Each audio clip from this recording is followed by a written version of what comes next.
Welcome to another episode of Panel on Panels, the podcast about all things comics and comics related. I'm your host, John Campbell. Joining me as always, my co-host, Mike Ergoni. Greetings. And next to him, Mr. Donovan Eilert. Hi, everybody. How's it going? All right. This is our second episode of 2016. Woo! Yeah. We got there, guys. Yeah, we got there. Done and done. This is also our last episode as a show. We said we're going to do 2 into 2016 and then call it a day. That was always the vision. The Mayan calendar foretold this would come. It's true. You got to decipher some things, add some stuff up, run your own calculations. But it's there. It's And there. this one, they were right about. Yeah, this the time other they were stuff right. was a little flimsy, but this one for sure. The whole 2012 thing was people misconstruing what they were actually saying about our podcast. Panel on Panels will end in 2016. Not the world will end in 2012. I know. You got to carry the three guys. That was crazy. Well, you know those scholars. Yeah, They're only I know. pretending to know what this stuff says. It's true. It's a little bit of an oversight. Sorry for all the people who bought tuna fish and Yeah. This is water. And To be fair, it got You the can still apocalypse use bunker that tuna fish. back into business. I oh, just my God. Yeah, there was huge It's like bump all for those them. all those guys who had like stocked up on apocalypse supplies for the like Y2K were just like, okay, now I got this. Yep. I'm just excited for 30 years from now when we get the kids who've grown up like Brendan Fraser and Blast from the Past coming out. That is Into a movie the I haven't thought world. about in forever. Christopher Walken doesn't want to come out. Oh wow. It was a Yeah. movie you haven't thought about in years. Donovan's thinking about it every day. That's That's a the thing. guarantee. Yeah, that's what I've come to realize about I Donovan. forgot that movie existed. Oh, But yeah. potentially we could be in a situation like that. They don't understand that 2012, the world didn't end. They're in a bunker. I think we're more looking at like those are the people who are coming out from Y2K. We won't see the people coming out from 2012 That's until true. like 2055. Right, But the thing is Y2K happened. Just a little smaller. Tiny little Y2K. Yeah, exactly. some lights flickered in Wisconsin. You know? Yeah, exactly. That was Y2K. And What people, was that? That was Y2K. people took those cyanide capsules. They're like, ah, it's ending. Those poor people. We're here to, as we move into the new year, we're here to look back at the past year Oh, A but blast it's so from the boring. past. That last year was so just like, ugh. of 2015. We got to think about 2016, John. Well, we're going to talk a little bit- Hoverboards and Yeah, this will flying cars. this will be the year of the hoverboard. I hope Zemeckis so. was off by 1 year. No. We got them last year. Now they just got to disseminate into the culture. Yeah, those are hoverboards. Yeah, sure. That's what they're calling them. Why? Yeah, you can call anything a hoverboard technically. Really? This table's a hoverboard, guys. I don't know if you know that. Yeah. No way. When did that Nice happen? Finish Yeah. on your coverboard. We're living in the future. Yes. It looks so normal, but it's a hoverboard? Yeah, that's the thing that's most futuristic about it is how deceptive it is. Wow. It's actually from IKEA. Hoverboard is actually just Swedish for table. Hoverboard. Once again, you're going Four to O's use in the the middle of it. umlaut. You know, if everything could just have some more umlauts on it, I would be a lot happier. I agree. including my own name. I always feel like that we're living in what the future should be, but where are the flying cars and where is all this stuff? Jetpacks. Like we've made it. Rocket boots, Yeah, like What year was Blade Runner? Was that 2020? I feel like. something like that. Yeah. We're not I'm, gonna I'm get- waiting for ziggurat style like architecture to come back into Yep. style. Yep. We're just a few years away from that. Everybody carrying the umbrellas with the lighted poles. And Oh yeah. Stuff. Yeah. Well, to be fair, they're already doing that. In, Well, like, yeah, you can Tokyo buy and that, stuff. but yeah. Well, I guess it is kind of wide. Is it that widespread over there? I don't know. I don't know. Whatever. Tokyo kind of is living in Blade Runner, though. Oh, to be yeah. fair. Yeah. They're just ahead of the game on that. Oh, yeah. They've got replicants running around. It's crazy. Rutger Hauer's over there causing trouble. he did cause a lot of trouble in Japan. This is true, yeah. He's not allowed back. So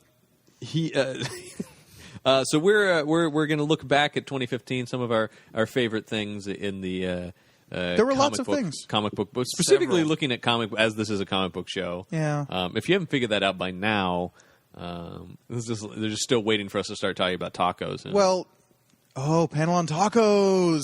Damn, I totally forgot about that. it's We're a not talking about callback. tacos? Yeah. People are waiting. People are still waiting for the show. Like, I oh keep yeah, saving up after my a year, tacos. they're gonna get this comic talk out of their I system. mean, I and had it's gonna be all tacos for lunch. We probably could do a couple tight minutes on tacos. Yeah, that's true. If You, ever- you did seem to really enjoy those. Look, tacos. I got to pass a couple of tight minutes on tacos in the toilet later, so All right. All right. If you want to listen to a more blue podcast, listen to Panel on Tacos, a little fiesta from the South. That's where things get real edgy, real quick. it's called spicy porcelain for a reason. Really? All right. Look, poop jokes. What happened in 2015, John? No, we're Flawless segue from Mike Gorgoni. Amazing. I like the idea of just closing it with like a period that is just poop jokes. That is my punctuation. Yeah, Poop jokes. write in your own poop jokes there. There's some stuff. But we're going to look back at some of our favorite things from 2015 in comics. We put together some top 5 lists, and we're going to talk about it, and we encourage you to join us as well. And Join us. yeah, Join us. yeah, Is that creepy enough for you? that's pretty creepy. Okay, I could do creepier. No, I think that was No, good. that was the right level. That was, Okay. yeah, you were right in the middle. I All feel right. like of creepiness. Excellent. And I Got think, there. yeah, it was good. Do we want to jump into these lists here? Yeah, sure. We Jump put- right in. All right. So the first list we're going to be talking about is our top 5 artists Now, of the year. I'll say this. So we started this podcast a little under a year ago. And we established this in episode 1. We've all been comic book fans for long time. Basically, Yeah, basically our whole essentially lives. lifelong comic book Right. fans. Yeah. I will say that in the last year, I have definitely started to pay way more attention to individual artists and Definitely. their bulk of works and being able to follow specific artists. Whereas I kind of had a vague appreciation for artists, like it was like, oh, this art is pretty, but never really paying attention to like who those artists were. Well, you and I mean, I don't want to speak for Don. I know that you and I have specifically talked about, like, you and I are kind of writer nerds in that sense. Yeah. Like, that's really. I just made a long-winded joke about how I love umlauts. So, Yeah, exactly. I mean, I'm saying like yeah, but so it's like the writing sort of where I start with a lot is like who's writing the book is usually my first question on something, and that tends to be who I follow around. But you're right in doing the show. Also, we've met a number of artists. I mean, most they're of super cool people. Most of our guests have been artists on Yeah. the show. Which is kind of interesting, and I would not have expected, once again, being that we're such writer kind of nerds in that sense. But because the writers won't hang out with us, John. yeah, they're too cool for school, man.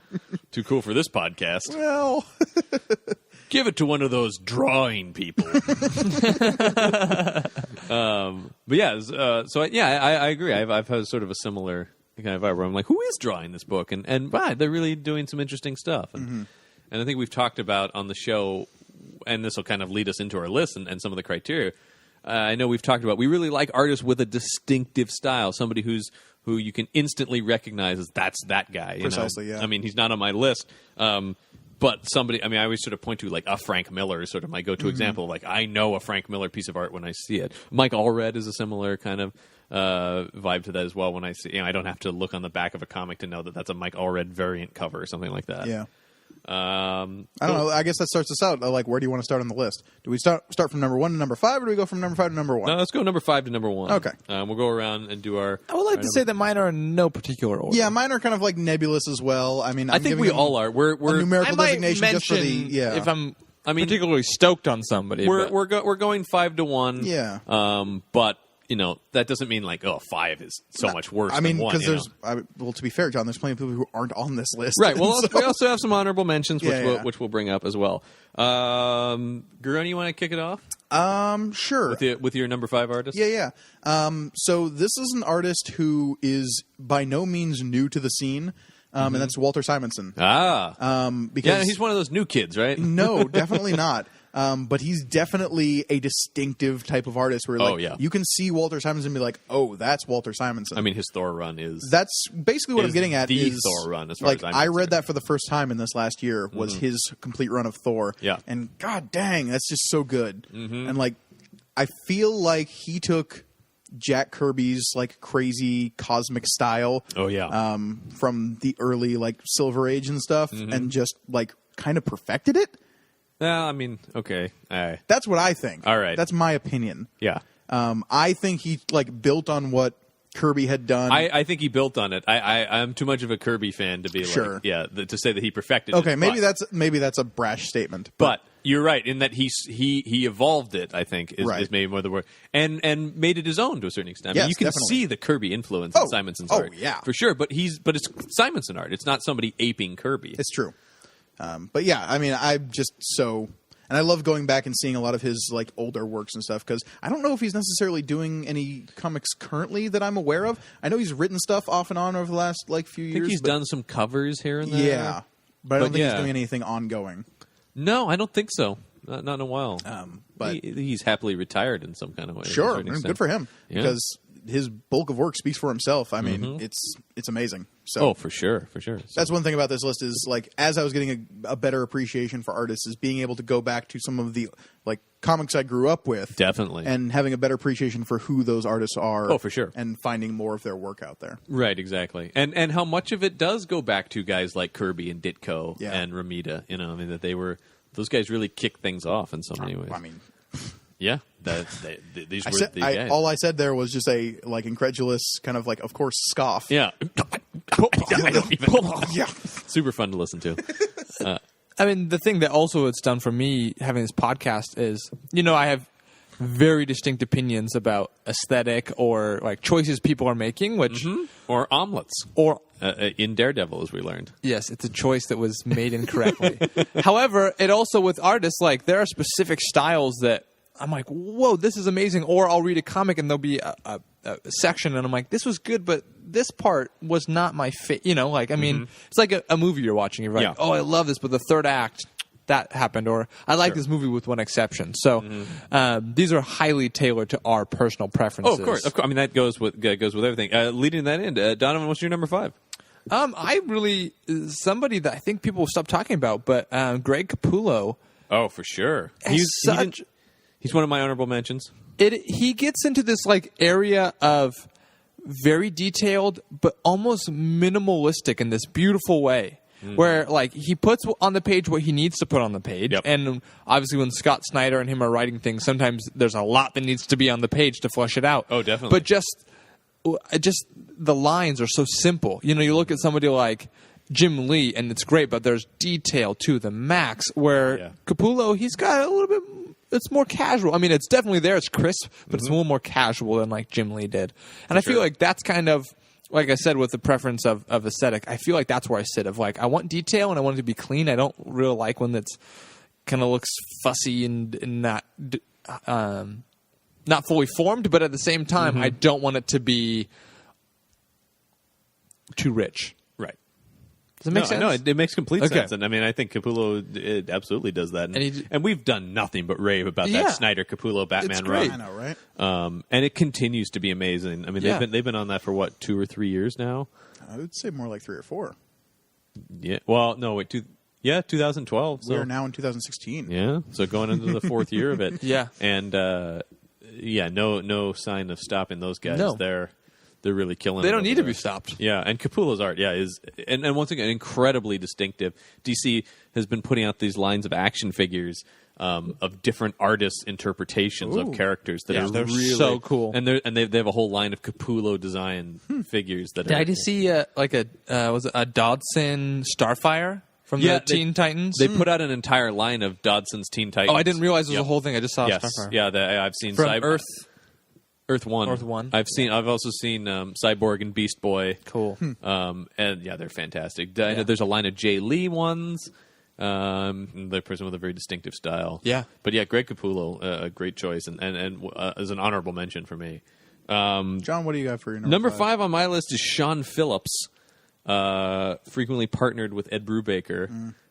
They've done several books together: Criminal, Incognito, Fatale, and now the book that I think is one of the best books this year, The Fade Out, written by Brubaker. Sean Phillips' style, it mirrors Brubaker's writing so well because it's very shadowy. It's in color, but it has the noir kind of shadows to it. I don't want to call it minimalist, but it's very... Well, it isn't though, because it's highly detailed. Yeah. But then he underplays how detailed it is by hitting it with these heavy shadows and stuff. Yeah. So I speak only from my reading of Fatale because of that list. That's really right. I mean, and that's sort of his style. I mean, you get that same kind of vibe in the Fade Out as well, where it's just like this guy is this incredible artist and has almost photorealistic drawings of characters, but then completely stylizes it with his inking and then the color on top of that. He does all his own inking and color as well? I don't know about the color, but I'm saying,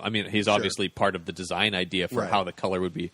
But yeah, just how dark and shadowy everything is. And it fits the world that they're working in. Yeah. The Fade Out is this very like noirish murder mystery set in 1950s Hollywood during the Blacklist and stuff. Yeah, you've recommended this. I have recommended on here before. And one of the cool things is you get to see Sean Phillips draw figures we know, like Clark Gable and stuff from the. I mean, he's drawing these old movie stars because it does take place within, real that Hollywood to a certain historical extent. point in time. And Brubaker has heavily researched it as well to make it as accurate as possible. I've always been struck by his art, starting with Criminal and then going through all the stuff that he and Brubaker have done. They're an amazing pair. That's something also we've talked a lot on the shows. We really like artist-writer pairs who and there's team quite a up and few run on this list where it's like the artists I'm listing. I mean, I started with Walter Simonson, but for his Thor run specifically, he was the writer-artist. He was the writer. I mean, that's the thing. Which but is but these incredible. people who just click, like a Loeb and Sale kind of, where you just And there's several boom. on both of my writer and artist lists that Yeah. are just like, these are, I couldn't have one without the other. Sure. What's your number 4, Gurani? I guess that brings me to, this is a half of a pair, and that's David Aja for Hawkeye. Absolutely. I mean, what he did in that book, you probably just heard the episode we did last week. Yeah. I don't know when this is releasing. No, that's fine.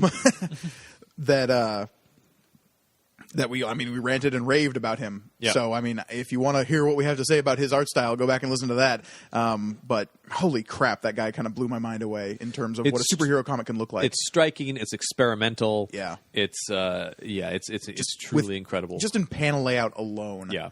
The guy something is really new and interesting. Absolutely, he's really challenging comics in an incredible way. Like I said, I don't want to blurb too much about it because we just did an hour and a half This is episode true. on Yeah, it. So. yeah.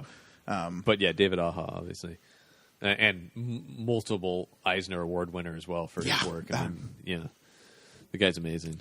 I was actually going back through his. I want to track down some of the other stuff he's done because he's done a ton of stuff. Yeah. And I'd be interested to see some of his earlier work. Yeah, for sure.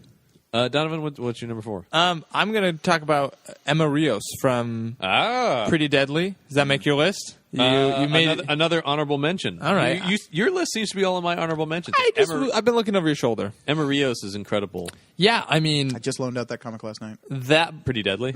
I've turned through, I think, 3 coworkers onto it at this point. That book is just stunningly beautiful comic. it's incredible. Yeah. Every time I've read it 3 times at this point, it gets so much better each time you read it. It's just, the writing but the art style itself, it's just the ways she molds the Greek mythology into the Western influence in that is just perfect. It's so freaking good, and the character design that she does on all the characters, Death in the so Civil cool. War era, army suit with the skull is just it's so cool. It's So I'm a big fan. talking about just totally unique and instantly identifiable style. Yeah, absolutely. Emma Rios, pretty amazing. She's absolutely great. Yeah. John? My number 4 is actually somebody we've had on the show. Pandering. I have a couple people on my list that have been on the show, but they've been on the show for a reason, and that's Colleen Coover. Yeah, she made my list as well. You look at Bandette, you look at Gingerbread Girl, such interesting, such fun style. It goes back to an almost cartooning sort of sensibility, but it's so exceptionally well done. It's fun and energetic. And sitting down with her, it shows. It's like She's a delightful human she's being. a delightful human being, and it comes out in her work. Yeah. Her work is this charming fun. No, just she's exactly bright. what you would want her to be. It makes sense. You're like, oh, okay, I see where this comes from completely. It just spills out of her. So and obviously, once again, half of a pair with Paul Tobin as well. Those two really click, and obviously click in reality as well since they're married. But on the Marriage page, of convenience. we're really good at making comments together. I guess we should get married. I'm sure that's how that went down. Man, if she said that on the podcast, that would have just been the coolest thing ever. I'm sure you're in love. It's great, but just I would have high-fived her across the table. Yes. I guess this adds up. That's the best reason to get married, right? Guess this makes sense. But yeah, Colleen Coover, obviously you can go and listen to an entire episode of her talking about her work on here. She's amazing. Gorgoni, you're number 3. Speaking of episodes where we rant about people, Christian Ward for Odyssey. Yeah. Holy Certainly. crap. The art in that book, people go just look at Odyssey. Yeah. It is an amazing Greek action adventure drug trip, amazing Technicolor nightmare of awesome. I mean, I always want to put that comic Yeah. on my coffee table to a certain extent. Just have people flip through it as like an Yeah. art book. I mean, Yeah. it's that amazing and stunning to look at. You know, It's just so. They should have sent a poet, and they did, and his name was Matt Fraction. yeah. That book is just so gorgeous. Oh, yeah. And that art just blew me away the first time I saw it. And once again, there's Fraction again working with an artist who's just challenging everything you think of as a comic book. It's, But yeah, it's- again, we had a whole episode on Odyssey. Christian If you want to Ward, hear yeah. us, The art blur style about in that book yeah. turned me on to heroin. just the other way around. Yeah, I was like, whoa, if I could Yeah. get this all the time Yeah. for everything. I mean, I think This table is the hoverboard, John. You just don't see it yet. You just don't see it. It's hovering above the floor on its legs. Yes. wow. Sorry, I'm That coming. I didn't realize that book was such a life changing experience for Donovan. Sorry, I'm coming down right now. Yeah. Once I get my next, we'll record on Right, this. yeah. We'll have to wait till the end of the show so you can get your fix. But yeah, for sure. I think most of the people we're going to talk about are probably people we've talked about on the show before, or have been on the It show adds before. up. Yeah, it totally does. Donovan, your next was it your number Number 3. Number 3, I'm going to recommend people read everything drawn by Fiona Staples. We knew she was going to make the list. She's on my list Definitely too. an honorable mention for me. I mean, obviously, all of this stuff on Archie, she only did the first 3 issues, but all of that is great. Mm-hmm. Made such an impression. Go back, look at any of the Saga stuff. It's great. And now she's doing Black Sails, the comic based on the television show. Is that right? Yes. Interesting. And I am not into that show at all, but I'm gonna have to pick up that comic. go on her Instagram. It is incredible. I mean, the stuff she's doing for that, I don't think it's I even... just want to see her doing like really vicious pirate I don't art. think it's like Yeah. even... I'm not sure the first issue's dropped yet, but it I looks... don't believe it has. It looks I didn't know so that good. existed. So good. Interesting. Why did she of all? And that's the other thing with her. I'm like I the don't know. projects she chooses are like what? They are... The Archie? thing is... I mean, that's Well, that's the thing is she is picking big, bold stuff. yeah. And she's knocking it out of the park. Yep. She really is. And absolutely. she's obviously paired up with great writers. Mark Waid, Brian K. Vaughan. I'm not sure who's doing the Black Sails. Mm-hmm. A lot of great colorists that she gets to work with her. It's just like there's a group that she knows Yeah. what she's doing, and it's... every time I read it, I just am so overwhelmed by like the little tiny touches on everything she does. Yeah. Like in Archie, we've talked about when like he's playing music and Yeah. like the way that she illustrates that and the people responding to that music is incredible. Mm-hmm. And it, Oh yeah. yeah. No, and I mean, the alternate title of this podcast could be the Fiona Staples Fan Club. I mean, it really like. Yeah. There's no question. You're we're not wrong. We're way in the I don't bag think for her. anybody's surprised, but man, it's so good. She Yeah. definitely did a lot to get me over that hump of like Archie. Yeah. Really? Yeah. But like seeing even like the initial like character mock-ups that were being put out. That first picture they released of Right. like Archie, like, Betty, and Kinda Jughead. got me. Crap. Yeah, I'm gonna have to read an Archie book. Yeah, you bastards. Yeah, for sure. I blame And you two weren't- for this. And you weren't upset. No, because that book's amazing. That book is so good. Yeah. Do you guys see that they just printed the first 3, which would be before the resolution Right. of the lipstick incident, and like it's a paper cover, but they collect all 3, so you Yeah. can get caught up right away. Right. It's Which is so, kind so it's not a trade; it's like a super issue. right. Yeah, There'll it's like be a trade out later of like the first 6, but Yeah, this- it's like basically like a 3-issue Giant-sized Archie? slam. yeah. Yeah. I mean, it's Fiona Staples' run, on the 3. It's really cool. I mean, I just picked it up and I was like, oh, a new Archie. And I was like, oh no, this is the same stuff. But it'd be great to give somebody that, especially because I want to don't- have just a bunch of copies of that in my house that I can hand out. yeah, exactly. And then It's just a stack by the door. Yeah. Because I grab want- one on your way Take out. one on your way out. Because then Yeah. I want somebody like 3 days later to come back to me and be like, well, what happened? Yeah. What does the 4th issue tell you? First Yeah. taste is free. Yeah, exactly. yeah. No, Back to the heroin. Yeah. amazing. This is a heroin podcast. yeah, We exactly. made that clear. I think there were subtle hints the whole time. Yeah, it's in there. You got to dig for them. Now that it's legal in Oregon, we can talk about it. Oh, Donovan, I don't, no, you that's might not have quite, misread yeah, that news. Dispensaries aren't, no. Legalize it. Legalize it. That's what I'm saying. Donovan does not speak for the podcast. No, he doesn't. My number 3 is Jamie McKelvey.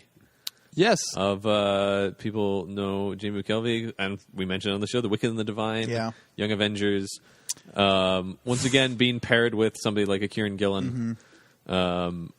Just that art, like it's realistic to a certain extent, but it's able to heighten the fantastic in such a way. It's like peak comic book art in some ways. I mean, in that sense, where it is also like, the greatest character hair ever. Oh, unquestionably. Like the hair of her characters in those books are just like coiffed and amazing. Yeah. The character designs. I mean, you look at particularly like Wicked and Divine. Right. How unique each character is completely. I mean, the same is true for Young Avengers. Like Absolutely. those character designs definitely existed beforehand, but like specialized to a certain extent through that art. That's just like, okay, I can distinctly tell the difference between Kate Bishop and every other female in this book because of how she looks. Yeah. Yeah. Oh no, for sure. I mean, yeah, McKelvey has. Once, I mean, we just keep saying it, but it's true. Like this, so it's like that's McKelvey art for sure. And once again, fits so well with Gillen. Oh yeah, on their stuff, and I'll check it. Have you read? Is it Phonogram, the Immaterial Girl? No, nope. That's another book they do. I haven't either. But add that to the list. Yeah, it looks fantastic, and yeah, I mean, cool. Once again, you can go and listen to our episode where we talk about Wicked and the Divine, right? And yeah, amazing stuff. Another book I just loaned out last night, actually. Good. People should read that book. You'd really like these two books. Actually, the same person who got Pretty Deadly. So they basically got most of our Image spotlight handed to them. Just should have tossed in Low just for the hell of it. Yeah. Make it add up. Cool. Gorgoni, you're number 2. I got to bring it. This was a tough one. Like deciding between 1 and 2 here. Again, this is not really like number ranked. So we're talking fractional differences here. I mean, it's But Rock Upchurch, who does, or at least did the first, I want to say 10 or 11 issues of Rat Queens. Oh, okay. Like, man, Rat Queen, I'm going to keep bringing up stuff associated with Rat Queens. Rat Queens makes every facet of all of my lists. I would figure. Because, goddamn, I love that book. Yeah. It's so up my alley. It's way up your alley. I've read a bit of it. It's fun. I can appreciate it without being as crazy into it as you are. And just like, I'm a huge fantasy and D&D nerd. I like, before recording, I was just playing D&D, actually. I came straight here. Really good. We wiped the ogres out of Fort Rannoch. If you get that reference, then way to go. I was almost like, did you win? Like, kind of, yeah. I don't know. Today. Unfortunately, the snake demoness who was like possessing all the people in town have fled to the northwest, but we'll hunt her down. It's fine. Okay. No, we'll get to it. We'll get to her. Don't worry. She have a name? Lucrezia, sister of what was the other snake demon's lady's name? Oh, doesn't matter. Nobody's gonna care. Fine. I care. Somebody out there cares. Somebody care. cares. Pathfinder people, wee. Sure. But yeah, Rock Upchurch, his art, like what he's able to do with just like. I don't want to say cartoonish levels of expression, but the characters' faces are just so expressive and able to like.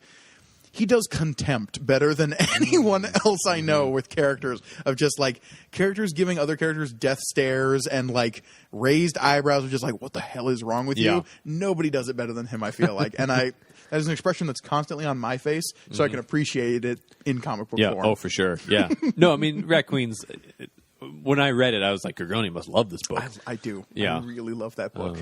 For sure. Very cool. Donovan, you're number 2. So my 2 and my 1, both write and draw at times, not always at the same time. Right. So I'm going to say Jonathan Case. Yes. Because Jonathan Case's art style is so flashy, but so understated. I love his art style. Yes. It's got, you go from something like Batman 66, where all of the characters are there, but they're more than they ever could be on television in the 60s. I mean, the way that they're just ooze out of the pages. It's brilliant. And then you do something like the New Deal with, the 3 colors that just blew my mind. Yeah, I mean, we did an entire episode about Jonathan Case and he's another. I mean, he hasn't been on, but he's a friend of the show. Yeah. We hope to get him on soon. And it's just like, everything is just so sharp. Yeah.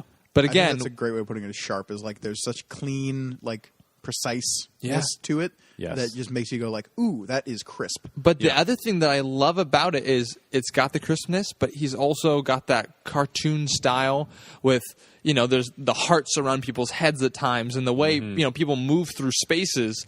It's why he was it's not exactly realism, Right. But it's still so sharp and bright for what it's doing. Well, what I was going to say is why he was the perfect choice for Batman 66. Yeah. Like, real. I mean, like, it so adds up and that's way up his alley. And he just knocked it out of the park on that one. And everything he's continued to do. New Deal is an amazing book. I need to own a copy of that. That's right. Yeah, you don't. Yeah, you definitely do. It's out there. I know. It's out there. It's pretty. I think it's reasonably affordable. Dark Horse is pretty good about their pricing. John, what's your number 2? My number 2 is Fiona Staples. Yeah. So, All right. I mean, I echo everything Donovan said, and just like her art. Also, to me, Do you have an honorable mention you want to bring into this category, this space? Sure. Yeah, I can talk about John Cassaday. Somebody whose work I've loved going back to like Astonishing X-Men with Whedon, but his work on Star Wars, I just think is incredible. Definitely. I mean, so good. You talk about somebody like a Jonathan Case who, really captures the vibe of the characters of 66, but in his own style. Cassaday, though, it's his style, but I mean, that's Harrison Ford, that's Mark Hamill. Of the Star Wars books, because especially look at something like Princess Leia, when that's really Dodson-esque stylized, style. And it fits so well with what Aaron's doing, and I'll talk about this book later, with the writing, in that it's just like, you read Aaron's dialogue, and you're just like, that is how those characters sound. And then you look at Cassaday's art, and you're like, that is how those characters look. I mean, it just is Star Wars. Down to the Han Solo smirks. You know, he's got that look. That's what I mean. Yeah, I mean, clearly the amount of time that this guy must have studied every facet of the way those people act. Or he's just that good. Yeah, I mean, he really is that good. And he, I remember he directed an episode of Dollhouse because Whedon. Really? Yeah, Whedon thought there's that crazy very hallucinatory episode in the second that season. That narrows it down. The one with actual hallucinations right, where there's trees growing in the middle of streets and stuff like that. That's him. And cool. Because Whedon was like, "You're so good. You could just do this with a camera. Do what you do in comics with a camera." Interesting. Because I always because he made the argument. Whedon makes the argument that if you can draw comics, you can direct a show. And I've always thought that as well. It's It's not exactly the same thing, but it's a similar use of you can't necessarily go the other way. It's like if you can direct movies, you can draw comics. Not necessarily, but John, how's that working out for you? Yeah, terribly. So John Cassaday, but my number 2 was Fiona Staples. Cool. We're down to our number 1. Gorgoni, the number 1 artist of 2015. This was a tough one, but there was really only one answer, and that's James Stokoe, who did Godzilla Half Century War, and this last year he did Godzilla in Hell. Yes. Holy crap, his art is beautiful. Those books are awesome. Those books are gorgeous. And they capture such a sense of scale when it comes Godzilla pun. Godzilla pun. I'm a Godzilla fanboy. Yeah. But holy crap, this guy's art is just I didn't read Godzilla in Hell, but I did read Half Century War. And Godzilla in Hell, I think they just wrapped up. There's going to be a trade of it here pretty soon. Yep. But god dang, it's just so it's really nice gorgeous. art. Like what he does with just shading. I don't know if he does all of his own colors and inks as well. A lot of people are inking themselves these days. I don't want to speak for any of these people, but I know that's becoming more and more common for pencilers to ink. But all the insane amount of detail he just puts into buildings and terrain, let alone the giant monsters and the people in his books, it's just insane. I was blown. There's a reason I've bought Godzilla Half Century War 3 separate times now. The digital, the original trade, and the really fancy hardcover of it. That book is just gorgeous. Yeah. And when people are like Godzilla comics, pshaw, I hand them that and they're just like, oh shit, this is a piece of art. Oh, for sure. No, it is. I can't speak enough about those. He's almost my top writer as well, just because Half Century War and Godzilla in Hell. Godzilla in Hell is a bit more fun, but Half Century War is. Did he write those as well? Yeah. Oh, I didn't know he was a writer. Yeah. Oh, very cool. Very cool. Donovan, your number 1 artist of 2015. So this number 1 artist encapsulates all what I've been talking about. Somebody who isn't overly done, but so calculated, so precise. Yeah. Crisp, clean, beautiful work. Yeah. Terry Moore. Oh, I am not surprised. You're not all surprised by this choice. But you cannot deny his artwork I'm not questioning the choice, but phenomenal. Reading back through. Now, what did he do? Well, there's this one that I kind of enjoy. It's called Rochelle Rosen. Oh yeah. I think I might have heard of that one. Yeah. He does another one called Echo. Oh, yeah. Echo was really good. And Stranglers in Paradise. Stranglers in Paradise sounds like a book I would write. I was going to say, Yeah. I think Gorgoni's about 6 issues into Stranglers in Paradise. Yeah, it's the Stranglers in Paradise is two people on a deserted island. And And one of them will strangle the other one. exactly. But you spend the whole time going, You which never know. one? Yeah, exactly. You never know. The first cover is just a pair of hands around a neck. Yeah. Obviously, Rachel Rising, Echo, Strangers in Paradise. I said he's a writer artist. Oh, definitely. So that's really great. It's seamless from what he's obviously got in his brain and he's putting on the page. The character design on Earl from Rachel Rising alone, I love. Like the fact that you never see his eyes because his glasses are there, but it doesn't feel like a cartoon. Like it's not like, oh, this guy doesn't have eyes. It's just like the way he's always lighting him makes you just don't see the pupils, you know. Yep. It's so beautiful. Everything.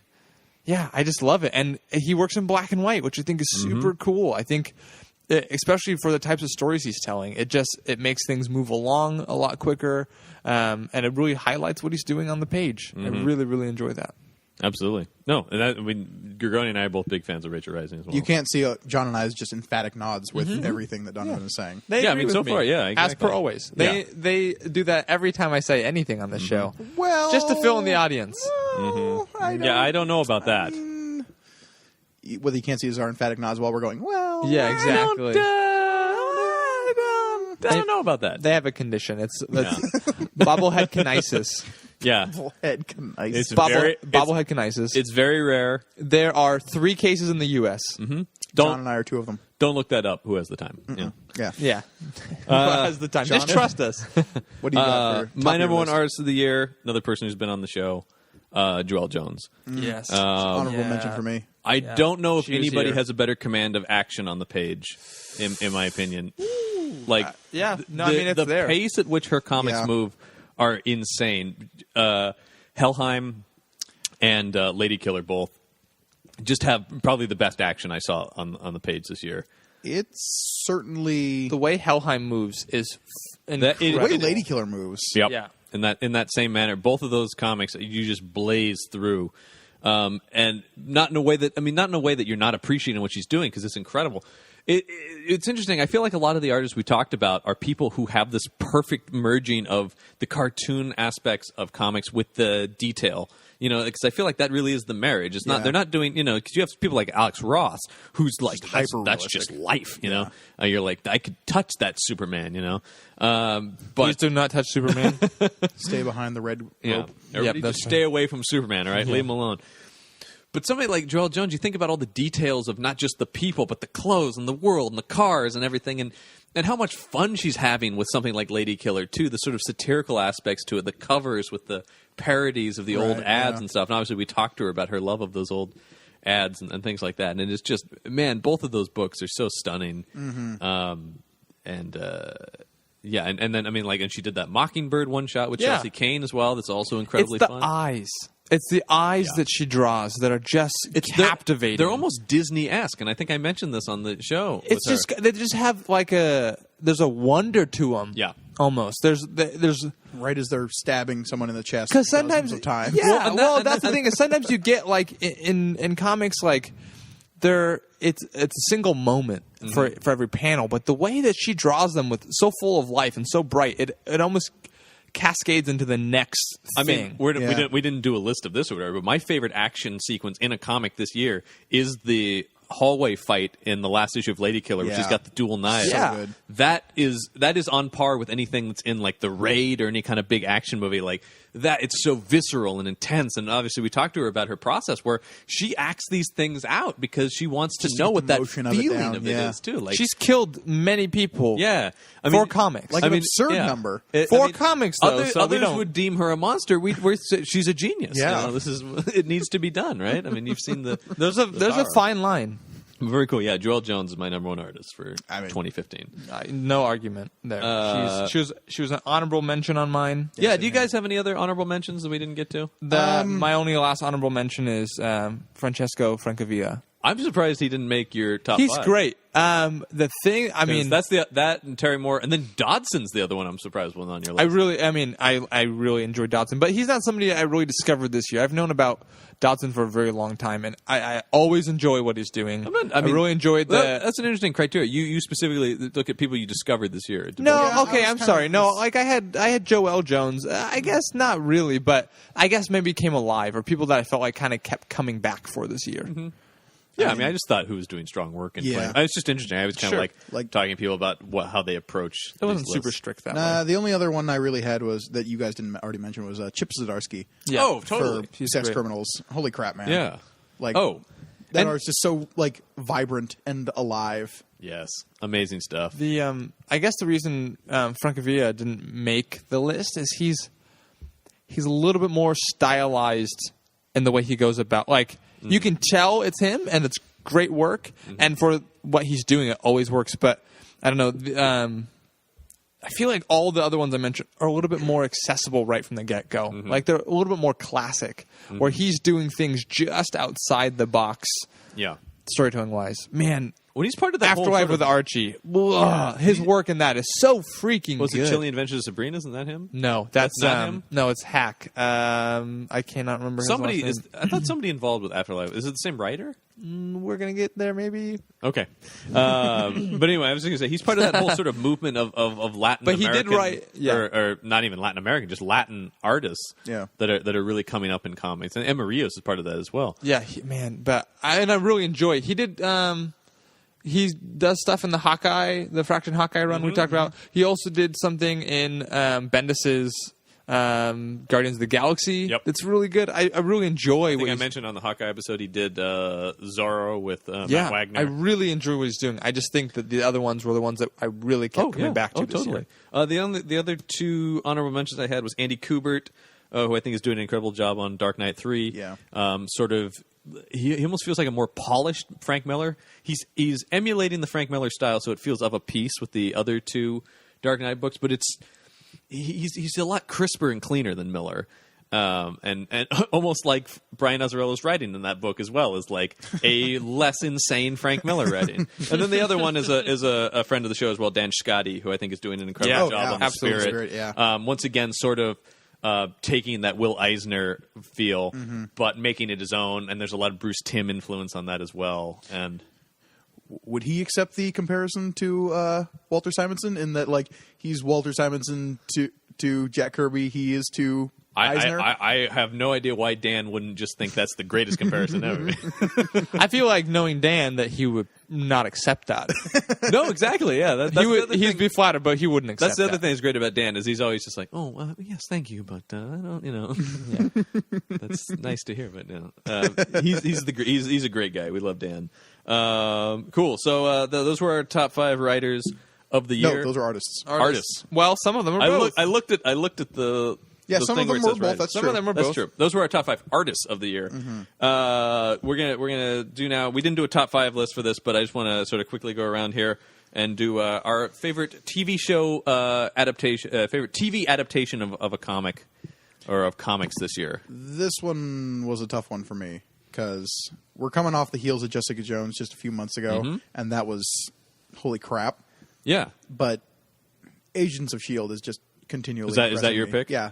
Yeah, that show is amazing. Agents of S.H.I.E.L.D. is a great show. It's gotten so much better since the first season. Yeah, it hasn't plateaued. No. If anything, it's increased in this There's quality, no really, mid-season lull for that show. As of right now, we hit the mid-season for season 3, and I'm just chomping at the bit to get back to that show. It's a great show.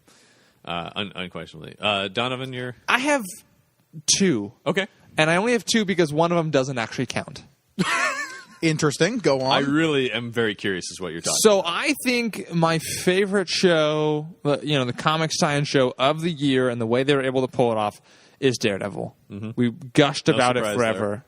And I love me a little kung fu action. Yep. And I love where this is. There, yeah. And I love where it's going. And I love Charlie Cox. And I love D'Onofrio. I mean, there's everything about that I think is fantastic. We talked about in the Jessica Jones episode, not to pick a favorite, but that's kind of more my kind of show than a Jessica Jones.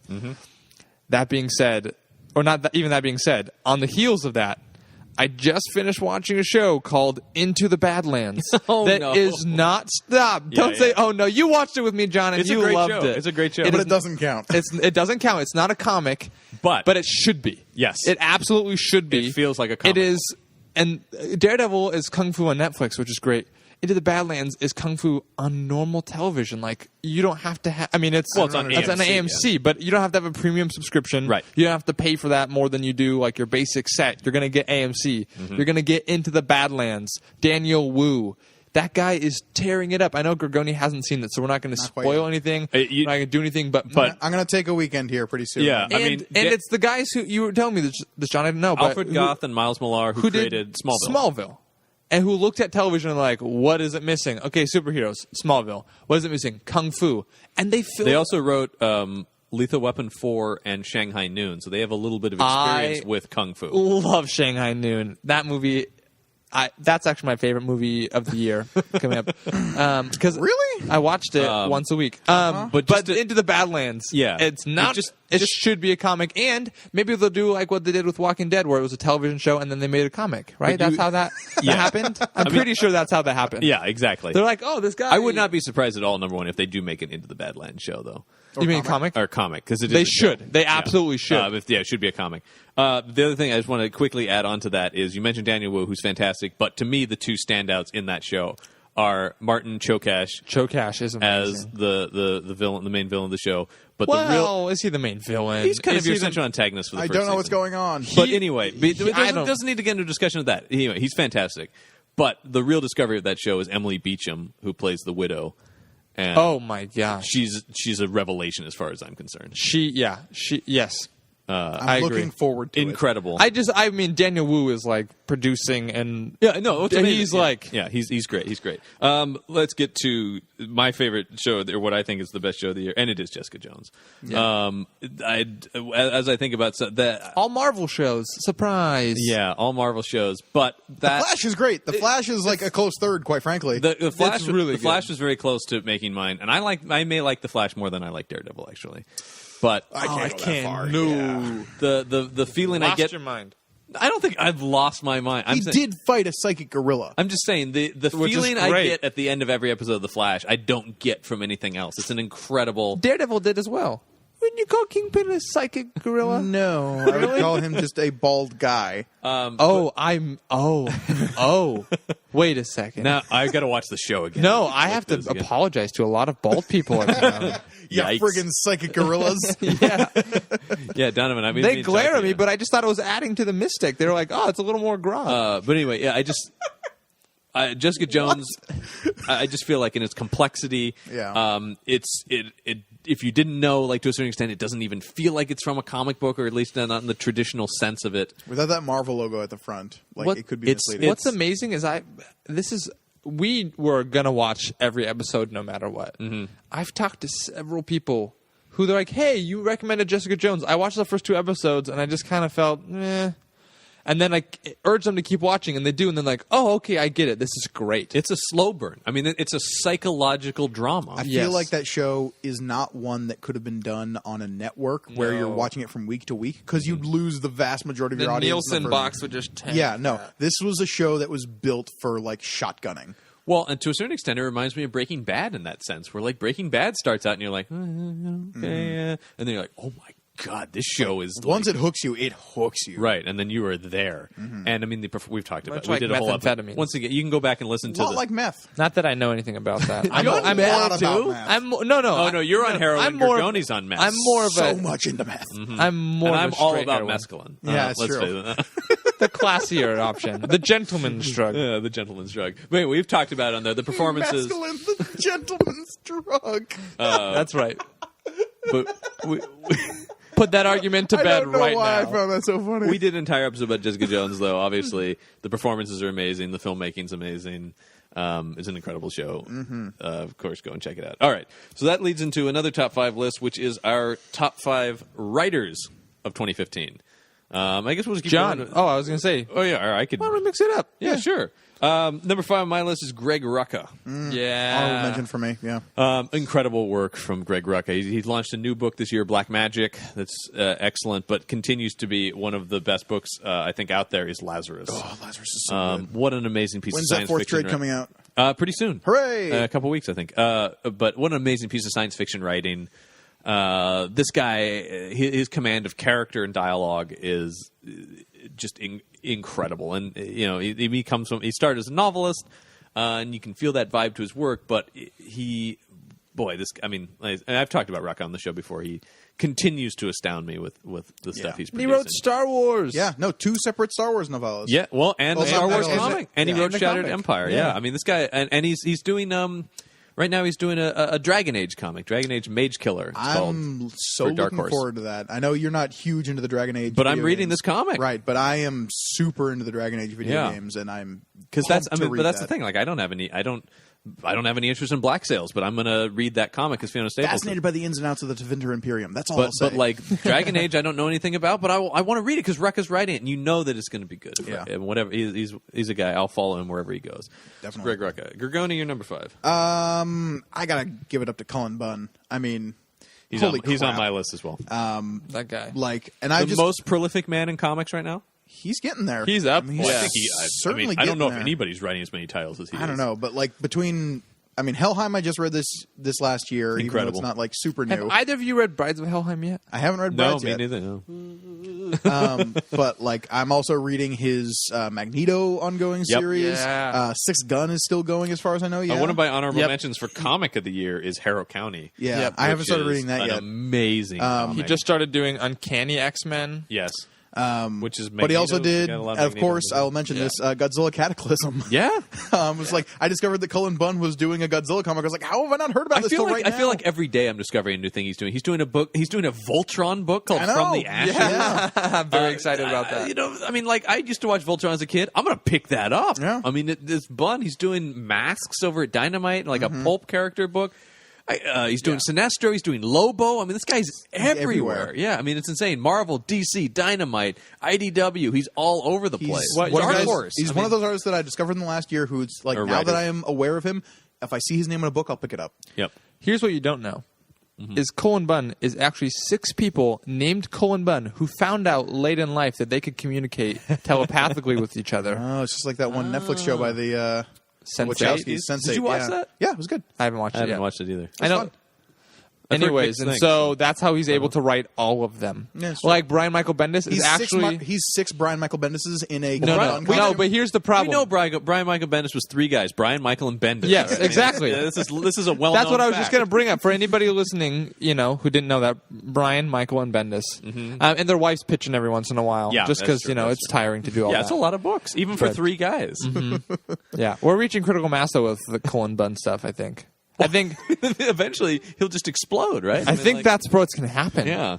In sad news today, Cullen Bunn exploded. You're going to just be reading a Cullen In Bunn a shower of scripts that rain Yeah. down over the city. right. Exactly. He's going to just be producing like 52 a month, but just like a panel a month. So you're just like reading through all this stuff all at once. Now, which one was that? No, that was in 47. You're not going to have titles. You're just going to number them. Did you Yeah. see the panel in 47? Yeah, man, it blew my mind. Yeah, very good. Cullen Bunn. Yeah, I said he's on my list as He's well. great. We'll get to where he is Really, on my really list. But Donovan, what do you got for number 5? I would like to mention Joelle Jones as a writer. one of my honorable mentions as a writer. I think that Lady Killer is an amazing book. Is incredible. Like, Assisted by Jamie S. Richmond, from what I gather, primarily her. yes, And now the second volume of it will one be is just entirely her. her, yeah. She's kicked him to the curb. It's like I don't know. If That's that's what- Get out. I think that's what he said when he was on our show, right? He's just He like was he's just like she just doesn't kick me to the curb. She just realized she doesn't need me anymore. Is I think what he said. Yeah. But I mean, honestly, she has one piece of work to go off of, but it's stunning. Lady Killer is one of my favorites of the entire year. She really good. The way, it's perfect. That's all. If you It's have amazing. if you have not read it, it's a house. It's a I've book- recommended that comic to my mom. a housewife I recommend assassin. it to everybody. Really. Yeah. Like it's such a fun book. Yeah. So I recommend everybody get that. Very cool. Number 4 on my list is Mark Waid. it's my number 4 as well. Really? Yeah, Hey, actually. look at that. That's pretty cool. He's not my number 4. I feel Donovan. sad. He did the Herculean task of making me care about Archie and the world of Archie. Archie, Hulk, Shield, Leia, the guys covering all of my fandoms. Princess Leia. Yeah, his Leia stuff's great. Oh boy, I almost don't even know what to say about it. Like his dialogue is perfect.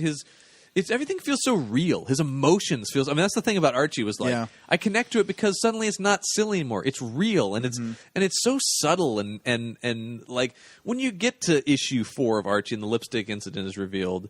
I love what it was. I don't want to spoil it for people who haven't read it, but like have you read issue 4? I haven't yet, so without saying, but it's just like. It was not what I thought it was going to be, but it was exactly what I wanted it to be. It's so quiet and subtle and heartbreaking and real. It feels like, oh, that's what would happen. It's not an extreme soap opera thing. It's like, oh, no. You know, he really puts you there. And he does that with Leia. Like, he really gets to the core of Princess Leia in that book. Because so many people are like, gosh, she didn't really seem to care about Alderaan. And he took that complaint from fans and wrote an entire comic about it, essentially. Great. Yeah. And then on the opposite spectrum of that, you have something like S.H.I.E.L.D., where he just gets to play in the Marvel toy box with, like, Agent Coulson and just has the best time pulling the most obscure characters out of nowhere. He has as fun mashing them together and having a great time. He's having as much fun as Phil Coulson's having in that book. Oh, absolutely. Yeah. No, he is Phil Coulson in that book, just being like, I get to play with all my toys. Exactly. And it's amazing. And I think he wrapped up his Hulk run this year, but I mean, that whole run I just thought was such a great. His Daredevil run was phenomenal. Yeah, I mean, I've recommended that on here. I think both of us have done it. This guy, man, I mean, he's another guy. I see his name on something. I'll pick it up. I got to pick it up for sure. Yeah, Mark Waid, amazing. Donovan, your number 4? My number 4 is Paul Tobin.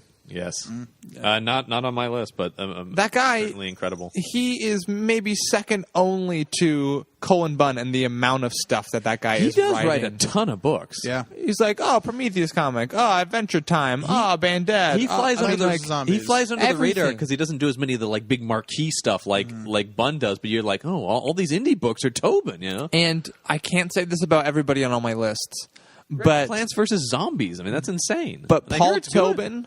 It's fun. Paul Tobin, killer taste in button-up shirts. Anytime I've seen that guy, they're astounding. They are like the most quintessential 1950s wallpaper in a shirt, and it's just like it's so good. Have you ever seen George Perez's shirts? No, you might give him a run for his money. I mean, it's not a competition. I'm just saying that. But for a fact, on my list, he Perez is somebody who quite striking whenever I've seen him. Really, yeah. Wrote Paul Tobin parentheses shirts. Yeah, that's what my list says. But he's great, and everything. I mean, he's somebody who, like Wade or like Bunn, is just having a lot of fun. He's picking and choosing what he wants, and he gets to just play. I mean, Colleen said on the episode she's on that he used to work at Powell's, and then people just started giving him more money to do comics, and he's just like, okay, great, I'll just do this now, and he's just happy and so good at what he does. Yeah, you really get that sense. From his work. Yeah, He's great. There's such a fun vibe to everything he's doing. Even when he's writing creepy stuff like Colder, you know. It's still exactly. Just like, you get this sense that he's really, really digging it. Yeah, so he made my list for sure. Very cool. No, my number 3 is Cullen Bunn. So I'll instead tell you about. We've talked a ton about Scott Snyder. But let's talk some more. Yeah, he's one of my honorable mentions. What does he write? A little thing called Batman. Wait, go back. Well, look, Bruce Wayne, when he was a small child, his parents About were how murdered in old? an alley.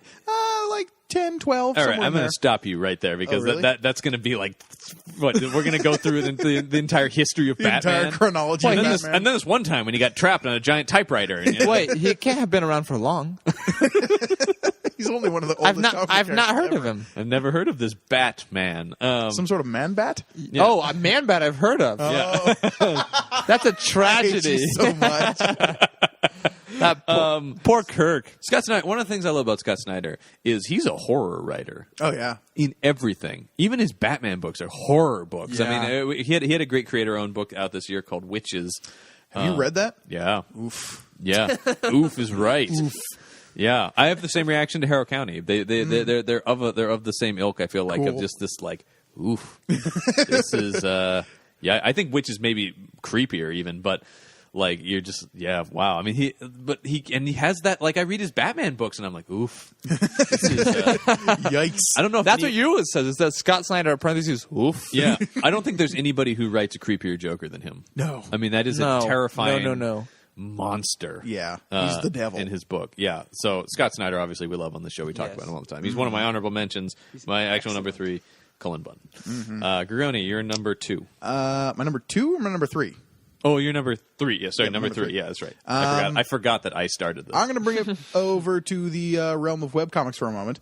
What? I know, right? You read those? I read quite a few of them, like more than I probably should. Yeah. Most of my bookmarks on my computer are just webcomics that I plow through on a daily basis. Yeah. But Rich Burlow, who writes That's amazing. Order of the Stick, which is I've recommended on the show before. You have, yeah. It's another like D&D flavored comic book, but he's been writing it for years now. I just want to give him a mention simply because he was out of commission for a while because he really messed up his wrist because he draws and writes it. Okay. So I feel like in the last year he really came back with a vengeance and like is. What's so great about Order of the Stick is with a lot of these webcomics, or at least some of them, you feel like there's a distinct like. Kind of in the same way newspaper comics can, or certain manga can kind of go on forever. Yeah. This clearly has a beginning, middle, and end. Order of the Stick does, and you can feel the progression of the story happening as you're going along. And It's a real like, okay, we feel the culmination of these things and like the building of the weight of what came before. That's awesome. And like having that paired with this kind of simplistic is an insult. I feel like, but it's like it's stick figures. But being able to like care emotionally about these characters who are very simplistic on the page, but very complex emotionally, speaks to his abilities. And I think that's very cool. Yeah, why I heart him. Awesome. Donovan, you're number 3? Yes, and I'm going to bridge the gap. So a friend of the show, Matt Bogart, made my list because the way he bridges the gap is that he produces mostly stuff online, but a lot of times they're collected into to a trade of some fashion, which I know a lot of webcomics do, but it feels like the way he's plotting them out, he's going for that. Like that's his end goal. Oh, totally. Order of the Stick does something similar, actually. He plans it out in cool. It's still written as traditional comics. It's just being published online. Yeah, which is a really cool. I mean, that's. Well, I mean, it makes awesome sense. way to do that. Dr. McNinja does something very similar. He plans it for the whole collected volumes. I mean, and that would be what I would be. I mean, I don't read many webcomics, not for any reason than I don't need to have more comics. You know, like if I add that, then suddenly. But I'm saying, like, I would be more drawn to that. That appeals to me. The idea that this is going somewhere. Matt Bogart. I'm going to get you both to read Dr. McNinja one of these times, and you will enjoy it. I've picked it up a couple times. It looks great. I'm very excited to someday give in to you and read that. But with Matt Bogart, just the way that he is. It's got this great nonchalance about the way he handles these big things, you know? And, like, I don't know. He's doing, like, for instance, The Chair's Hiatus. It feels like a sleeper hit of the summer, you know? It feels, or maybe even, like, almost at times like what a Wes Anderson movie is doing with just characters and relationships. Well, it feels like if it was a movie, it'd be like a Sundance darling. You know, yeah, exactly. We just watched a movie that, even though I only caught the last half of, was way too emotionally invested in, John. But it was I mean, Earl and the Dying Girl. We'll get to. I mean, we'll talk about comic book movies, but you just wanted to talk about one of my favorite movies of the year. Yeah, that was just Earl and the Dying Girl, and that's what his comics are. That's what Matt Bogart does. I mean, and it's the end of the world. Like there's this nonchalance about like, well, what are we doing, and how do we do this? He's got that same thing like Mark Waid does with Archie, where it's just like it feels so real and so relatable. Yeah, and it's just like this is coming out of life in that sense. Yep. So that's I think Matt Bogart's great. He's incredible. If you like his stuff, please attach yourself to his Patreon. Yeah, because that's how he does his stuff. But it's really cool. And he's a super nice guy as well. Really, really cool. My number 2 writer is Kelly Sue DeConnick. And would probably have been that had we had the show last year. Yeah, one of my honorable mentions as well. Boy, between Pretty Deadly, Bitch Planet, and Captain Marvel. Yeah, Bitch Planet. Yeah.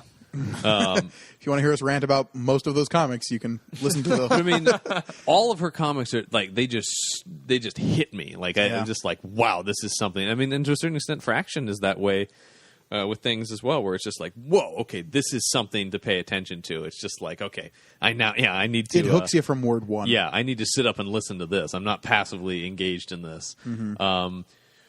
She has a sense of humor to everything, though. She's Even so as dark as something like Bitch Planet can get, there's that same kind of satirical vibe to it that Joelle has in like Lady Killer and things like that. God, imagine if they teamed up. Oh, that would be the greatest comic ever. And what a warm person.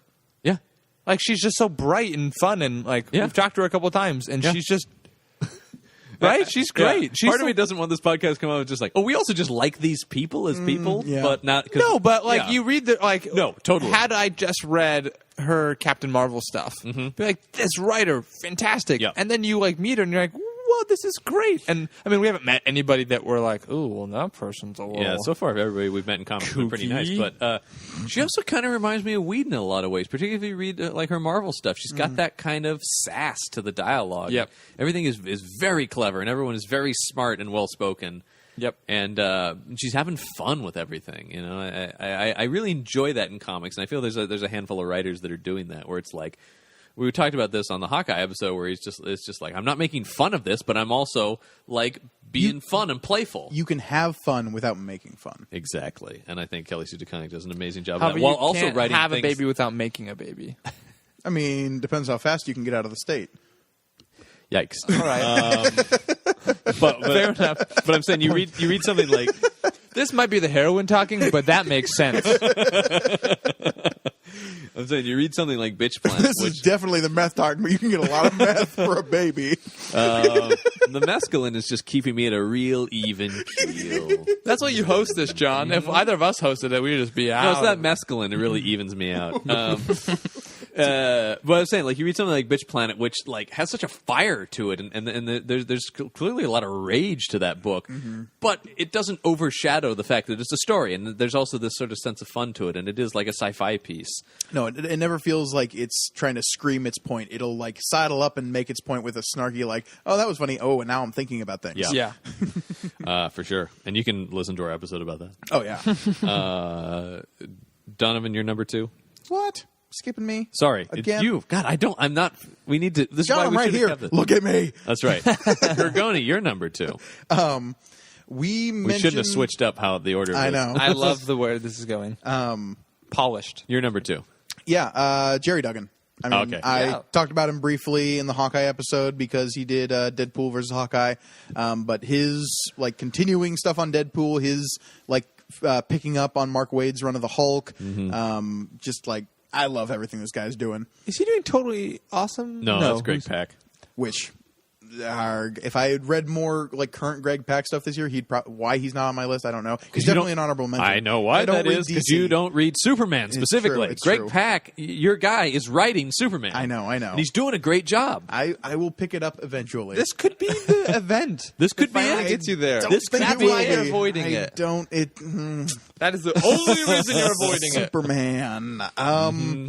But yeah, I did think if there's going to be one time I can get Gorgoni to read Superman, it's going to be with Greg Pak writing it. look, hand me one of those trades. I'll probably read it. All right. You'll never convince me to actually buy one, because then somewhere on a receipt somewhere it'll say that I bought a Superman comic.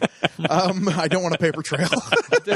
People can't know. They can never know. Amazon would like to recommend you buy these comics. It is all Superman. Recommended for you. Yeah. But yeah, no, I mean, not surprised to see him on there, Jerry Duggan. yeah, I love like his Omega Hulk is one of the coolest like Hulk storylines I've read since Greg Pak's run on Hulk. So yeah, Jerry Duggan's my number 2. Very cool. Donovan, you're number 2. My number 2 is Jonathan Case. Jonathan Case. Who? Jonathan Case. I'm sorry, I've never heard of him.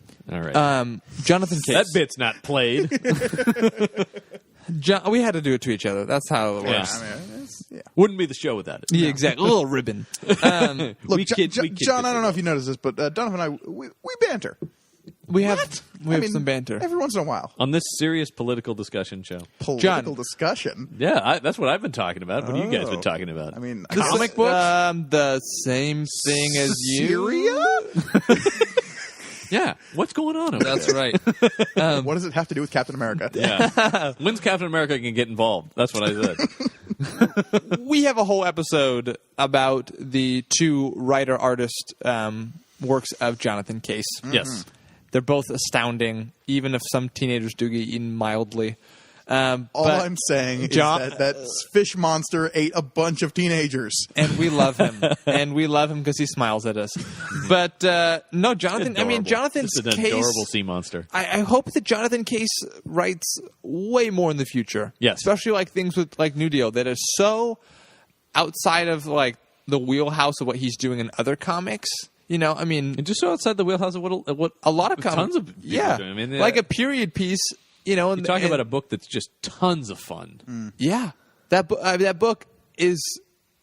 Pick it up. Everybody just read that book. Yeah, I don't. But think we can he's recommend it he's enough. great. I think We did a whole episode on it. I think we recommended it exactly enough. he just the dialogue and the banter are really witty. The plot moves right along. There's really really delicate, sweet moments in everything he's done. I think he's just great. Yeah, he's amazing. There's a sheriff or a cop who turns in his badge and takes his gun on a horse Yep. to hunt down a sea monster. That like, character is so badass, and I want to read a comic about that character. We've talked about it. We know what it would be.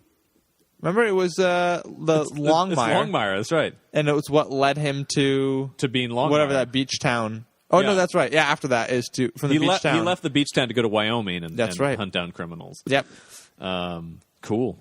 Yeah, that's awesome. And once again, a very nice man. Really nice guy. We can't say that enough. We love Jonathan Case. And go to Ex Nova Brewing if you're in Portland and see a giant mural he did. Mm-hmm. That's beautiful. And he probably has also designed one of their beer bottles if you're looking at it. Yeah. Because he's done that. What's a the time is or it two. Dynamic It's Duo? Dynamic Duo IPA yeah. that he I designed. stocked that beer occasionally. And he drew the cover on the bottle. Yeah, it's really cool. Awesome. All right, so we turn to the number one Numero uno. writers of 2015. My pick, no surprise here to anyone who's listened to me talk on the show, is Brian K. Vaughan. Yep. Yep, that makes perfect Definitely sense. one of my honorable mentions. Any number of years I would have picked him probably, but this year he decided to get prolific. Like normally Brian K. Vaughan, he puts out a book occasionally. Usually maybe has one ongoing title. He's doing. He's continued to do Saga. He's just introduced Paper Girls, an amazing book. He just did a 6-issue miniseries, We Stand on Guard, and he did an internet book, an online comic. It's not a web comic. We've talked about the difference. Digital comic. Digital comic. That's what The Private Eye, and he's just starting another one of those. All of a sudden, Brian K. Vaughan's got a lot of ideas going. Look, he decided to up his game. And it's amazing. It's all incredible. Like, all of it is just... I mean, this guy... I don't even... It's one of these... Sometimes I don't know what to say about these people because they're just too incredible. Like, Saga... You can listen to an entire episode of us talking about what an amazing book Saga is, but his characters are amazing. His handle on pacing is incredible. I always feel like in his books, I don't know where he's going, but I know he's going somewhere. Right. Like and he's It never flails. There's never moments of and he's proved that to me by ending books. Yeah. Why the Last Man has an ending. Ex Machina has an ending. Runaways unfortunately didn't get an ending because I feel like you could interpret at least like the end of his run could be a suitable ending for Right. Runaways in that like they just keep going. But it makes sense that he lives in the world of creator-owned stuff now. Right. I mean, he did We Stand on Guard. Him doing a miniseries makes complete sense. It was a totally bonkers miniseries. But the thing is, the more out there ideas, the more grounded I feel like he writes, though. I mean, like I said, everything... and we've said this about several of the writers because I feel like this is really important to me as a reader is like, I don't care how crazy your ideas are. If you don't ground it in something human, even if they're alien characters, then I just lose interest. Right. Like the best books are the ones where I'm like Saga. Yes, it's a crazy world. Yes, there's all that stuff, and I enjoy all that stuff. But I'm in it because of how much I like those characters and how much I care about what's going to happen to them. and the very human interactions they're having with each other. Exactly.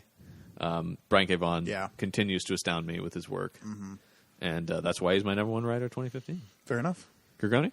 Your number one writer of 2015. Yeah. I mean, I said it before. I'll say it again. Rat Queens was one of my favorite books of this last year. So Curtis J. Weeb is, holy crap. I mean, he's also writing Peter Panzerfaust, which is amazing. But Rat Oh, Queens... he is? I didn't realize that was the same. Yeah. For some reason, I missed that. Yeah. But Rat Queens is just my jam. Yeah. Like, that book just speaks to me in such a way. It reads like... So I'm a huge D&D guy. Yes. It reads like you have like your friends sitting around the table playing D&D, how their characters are kind of bantering with each other in like they have modern parlance, but they're in this like ancient fantasy setting. And like seeing that like given to me on the page was just like, holy crap, this is hitting me right at the root. And so that book is just Rat Queens. Now what's the writer's name again? Curtis J. Weeb. There you go. He just nails it. I want to see way more from him. I'm sure he will, because Rat Queens is becoming ever more popular. Excellent. Cool. Donovan, you're number one writer of 2015. See, I don't like that because I'm not about like... I don't like the Olympics. I think everybody should get like a chocolate medal. I think everybody did a good job and should, be able to hang out. Last writer on your list, I don't know. Yeah, I mean, he's towards the top of my list for sure. He's up there, and really mostly because he's doing stuff that I didn't think could be possible, and that's Alberto Aguirre Sacasa. There we go. That's the name I was trying to think of. Yeah, I know. I wasn't going to give it to you because I didn't want to spoil that. This here.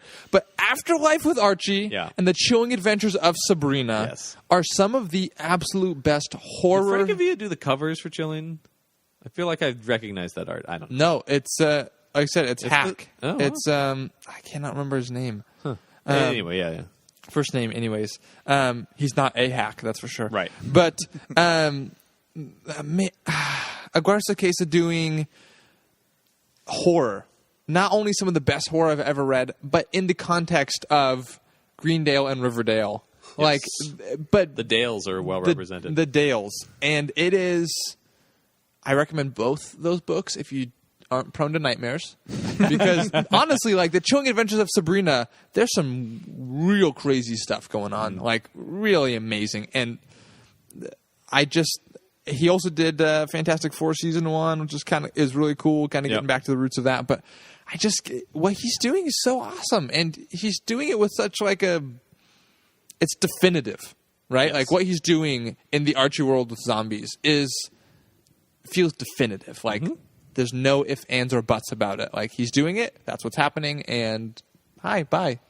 Cool. Yeah, literally bye, because you're all going to die. Most everybody, there's a lot of people that haven't made it. Yep. There's a lot of people. Anyways, I just think it's great stuff. It's great stuff. I wanted to sit down with him and just like listen to him pitch ideas because honestly, like how do you convince the people of Archie to do exactly? How do you get that? Well, to be fair, they're also letting him team up with Predator, so I got a feeling they're pretty open to ideas. That's a great book too. Alex DeCampi wrote that. It was amazing. Any honorable mentions, guys? I had Cole and Bun, what you guys had on your formal lists. Matt Fraction. Yeah, why he's not on my actual list. I thought about it, but it didn't. But god dang, he's producing some great books. Yep, it continues to be amazing. I had Jason Aaron.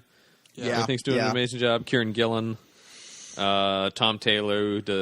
He's no longer doing it, but he was doing Injustice: Gods Among Us, and he's now writing All New Wolverine. Oh, really? Which is so good. Yeah, I also had Tom King, who's kind of fairly new to the scene, I feel like, and is doing The Vision. Oh, right. Which I think is the best book at Marvel right now. That's a bold statement, sir. I think that's the best book of their current line. Fair enough. Have you been keeping up with Howard the Duck? I have not been keeping up with Howard the Duck because Chip Zdarsky's doing it, I know. I've heard awesome things about it. I know, me too. I want to read it. Grigoni, I know you have a standing hatred of Howard the Duck. Does Chip Zdarsky's involvement make you want to read it? I will give it a chance. Again, I don't want a paper trail. All right, I'll buy the trade of it. And if it was just left on his doorstep. Yeah, if it just happened to show up, I would definitely give it a shot in the dark of night. But yeah, Tom. I'm just a little sleepy, guys. I'm gonna go to bed. Don't come talk to me. Don't bother me. Don't come into my room with the lights on. I don't have nightmares. What are you doing in there? I'm definitely not reading Howard the Duck. Yeah. And then I thought we taught you better. Tom King also does an amazing Vertigo book called The Sheriff of Babylon that I highly recommend to people as well. Cool. It's fairly new. It's only 2 issues in, but ooh man, edited by a friend of the show, Jamie S. Rich. Oh, nice. Cool. So as we move out of that, we'll do another just sort of one-off. The best comic book movie of 2015. Our options are kind of limited here, John. There's only a few, but Yeah. I'm curious to see what do you guys. I mean, obviously, three-way tie for Fant Four Stick. Go die in a fire, I think, is my only response to that. I love that it was a question. I think that's what it was. No, pretty sure. Like, I like you, John, but go die in a fire. Very conflicted he is. Yes, of course. I think Look, very clear the worst comic book movie of I've 2015 never is been- pretty Hold easy. on. Worst comic book movie potentially ever made. No. What's worse? Batman and Robin. No. Steel. Okay. Well, I don't know. Steel's I pretty think bad. I enjoy watching Steel more than Fan Four Stick. But There's no it air of shifts fun into- about it. It There's shifts nothing. It shifts into a weird debate then about what's fun. and Yeah, stuff let's like not that. less said about. I will Anyway, say. anyway. It's been a long time since I've been this angry at work, but seeing that Blu-ray come out and have like Yes. a cardboard stand next to Yep. cash registers just made me like, yo, you don't deserve that. Go away. Yeah, why are you sinking more money into this? Yes, but anyway, the best comic book movie of 2015. Donovan, you want to start that? Sure. I think it's got to be Age of Ultron. I think it's got to be It's a tough call. Age of Ultron. It's Age of Ultron and Ant-Man for Yeah, me. I mean- Ant-Man for me. It's Ant-Man for me. I came down on the side of Ant-Man, but Age of Ultron is Yeah, just I like agree. fractionally below that. Were there others? Were there, No, there weren't. No, there was, because we did one. It was Kingsman: The Secret Service, I suppose. which I think was a fantastic That's Were fine. those the only three that came out? comic book movies. That can't be. And Fant Four Stick, obviously. That can't be. Can it? I don't know. People keep talking about there's so many comic book movies. Everything's a comic book movie. But there's like 4 that came out this year. Right. There wasn't. No. Well, when did Thor 2: The Dark World Nope. came out? Guardians of the Galaxy was The last last year? year. Or 14. Was it? Yeah, I mean, that might have been 13. Yeah. That came out that long ago? I think it was 2 years ago. Damn.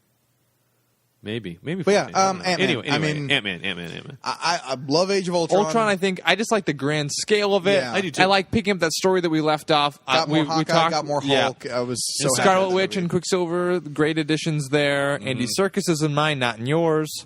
Now it's a competition, of course. Yeah, of course. 2 against 1.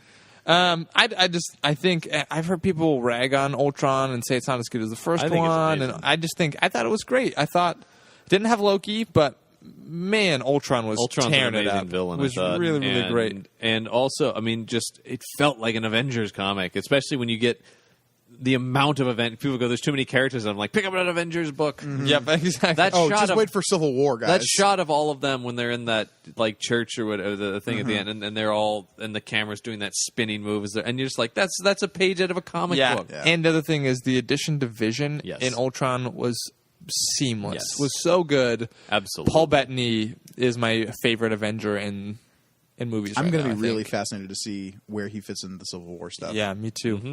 Him Yeah. and Scott Lang. I mean, Yeah. Yeah. And that's the thing. Now I'm leaning more towards Age of Ultron for mine. I'm still with Ant-Man. Yeah, I I'll mean, tell you why was just Ant-Man a didn't make my list. Well, it's not a list; it's one movie. So yes, It's a list. list of one. okay, fine, yeah. Yep. Why you didn't pick Ant-Man? Darren Cross was not an Ultron. The scale of it. Yeah. It's a fun heist it's fine. movie. It's bright. I love the human experience with the daughter. Yeah. I mean, all of that's great. But that third act of that movie is fun, but the Darren Cross stuff just doesn't work as much. I don't know. I feel like at the end of the day, the third act of all these movies is going to be the same thing, which is a bunch of people punching people in suits. Like I don't Yeah, know. but I don't know what that Ultron I don't know is- that the third act of Age but of what Ultron is is any standing better, for- other than it's just bigger. But what Ultron is standing for is a more like, no, you can't let him win and do this. Darren Cross is like, if he got those suits sold, we probably could figure out how to stop that. I mean, S.H.I.E.L.D. would shut him down eventually. Yeah, exactly. Like, they were probably right outside his door. Right. Here's the thing: I would argue, yes, and that's why I like it more. Okay. How small scale Ant-Man is. It's Yeah. personal. It's intimate. The Yeah. problem, the villain is an afterthought because it's that focused on its central character. Yes. Characters. Characters. Yeah, I mean, Yeah, because Hope is great. at the end, it's And a, Hank it's, Pym. it's a story Yeah. of father and daughters. I mean, that's really what it is Yeah. at its core, and that's amazing. That Marvel, right after making Age of Ultron, would make that. I think that was an incredible choice. It's super fun. Michael Pena gives one of the best performances of pretty the great, year. I yeah. think. Which is great, because then seeing him in The Martian, I was like, oh, he's not, like... Right. He's not that guy. He's an incredible actor, really. Yeah. And boy, is he good in that. Everybody, I think, was really solid. I mean, look, Darren Cross is a stock villain. I still think Corey Stoll did a fine job as Darren Cross. Yeah. But yeah, all the stuff with Michael Douglas, between Michael Douglas, Paul Rudd, and Evangeline Lilly. I mean, this is why I come down on the side of Ant-Man as well. It's just like that trio, that dynamic is so strong. In that movie. It's a much stronger character piece than because Age of they Ultron. were new and fresh, as opposed to Age of Ultron, where we're coming in with like these established characters. And I love seeing more of each of those characters. Don't get me wrong. I am not slaying Age of Ultron. Right, I really enjoyed that movie a but lot. getting something new and something fresh and giving us this like family dynamic that we don't necessarily have in any of the other Marvel movies was something really refreshing that I really liked. It's the same reason I came down on the side of Jessica Jones over Daredevil. I just feel like these are more honed character pieces in a certain way, and they allow themselves to be quieter in a certain They feel extent. a bit more personal. Yeah. I mean, and Daredevil has a lot of personal sequences, but it also has a lot of bashing and and stuff, which I do love. like the bashing. I love when I love Actually, I'm seeing, more of a smashing kind of guy. You bash Hulk over bash? smash? Yeah. He bashes too. I mean, bashes, and he I smashes, love he watching. crashes. He's bashful. I love Not so much. watching. I mean, he Matt bashes Murdock. much. Yeah. Matt Murdock punch evil in its stupid face. Like that's awesome to do see. that. But at the end of the day, like I said, I just these both Ant-Man and Jessica Jones struck me in a different way. Yeah. And that's why I picked those. Yeah, fair enough. Cool. So All now right. it's my turn to go first. Yeah, Right? It is 'Cause as we're as we into- do the top 5 comics. Series, Yeah. comics, Yeah. what have you. Yeah, We made 3 lists. yeah, We have 3 people here. makes sense. That worked out nicely. That's- It's a triumvirate of triumvirates. Yes. Donovan, your number 5 comic of 2015. Yes, one of my 5 comics of 2015, Brides of Helheim. There you go. Have not read, but I really want to read. You guys yeah. have not read it. I loved Helheim, and Helheim would. I mean, the Helheim series would. I guess I should say because I definitely discovered that. Because it is in just a 2015. continuation of Helheim, yes? Yeah, but better. It's so good. It's so like in Helheim, you've got these 2 witches kind of fighting back and forth, and you've got the main character who's now a Draug, who is like Caught in the middle. caught in the middle of all this. Put all that aside, let's bring in an evil sorcerer who may have abused and manipulated those evil witches in the first place, and now I'm a big fan of evil sorcerers. now it's Everything's better than personal. Evil Sorcerer. Now it's have I not established my love of D&D? Yeah, it's true. Now it's personal.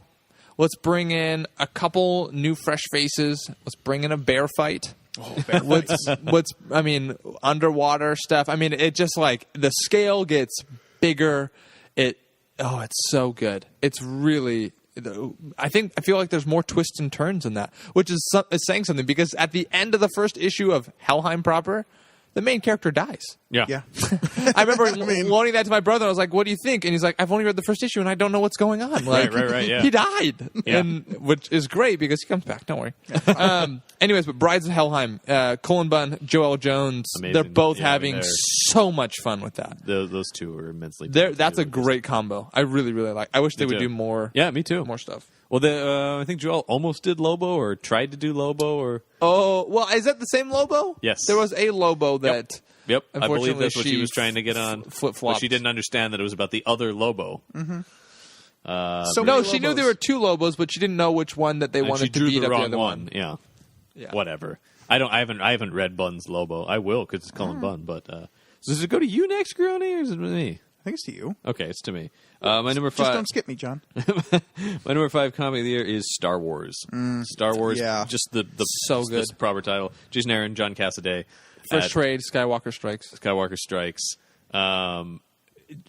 Boy, is this Star Wars! I mean, like, real, Yeah. I mean, that's the thing. It's just like I have always respected the stuff at Dark Horse, but I don't know that I've ever read a Star Wars comic that felt more like it's just like, oh wow, this is just a missing Star Wars movie. Yep. Between Aaron's command of those characters' voices and Cassaday's brilliant renderings, obviously I talked about him earlier, of what those people look like and their acting styles. I just love this book. It's so much fun. It's great. You've got Han Solo at one point operate in an AT-AT Walker. It's just like he's giving you. It reminds me of the kind of stuff I would do as a kid, where I'm like, let's make up stories about these characters that don't, that haven't happened or whatever. Yep.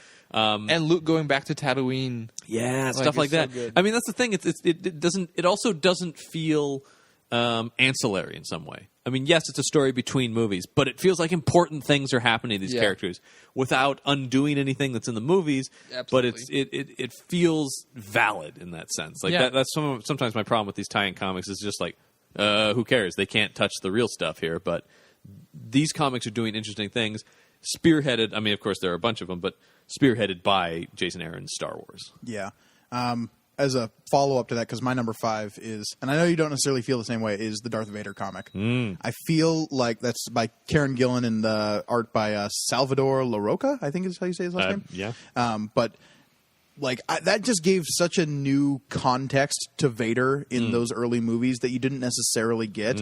I just really, really dug that comic. Like as an addition to like the Star Wars canon. And I've talked about my like deep and abiding love for Star Wars. Yeah. So I love having all the extra bits. So like Aaron's Star Wars run is so good. And I don't think you can read Vader without that book either. No, it really doesn't make any sense. No, it really doesn't. In that Marvel way, they are tied together. Yeah. So if I could lump both of those books into my number 5, that's what I would be doing. But if I had to pick one, I mean, I just really love the tragedy that is Anakin Skywalker.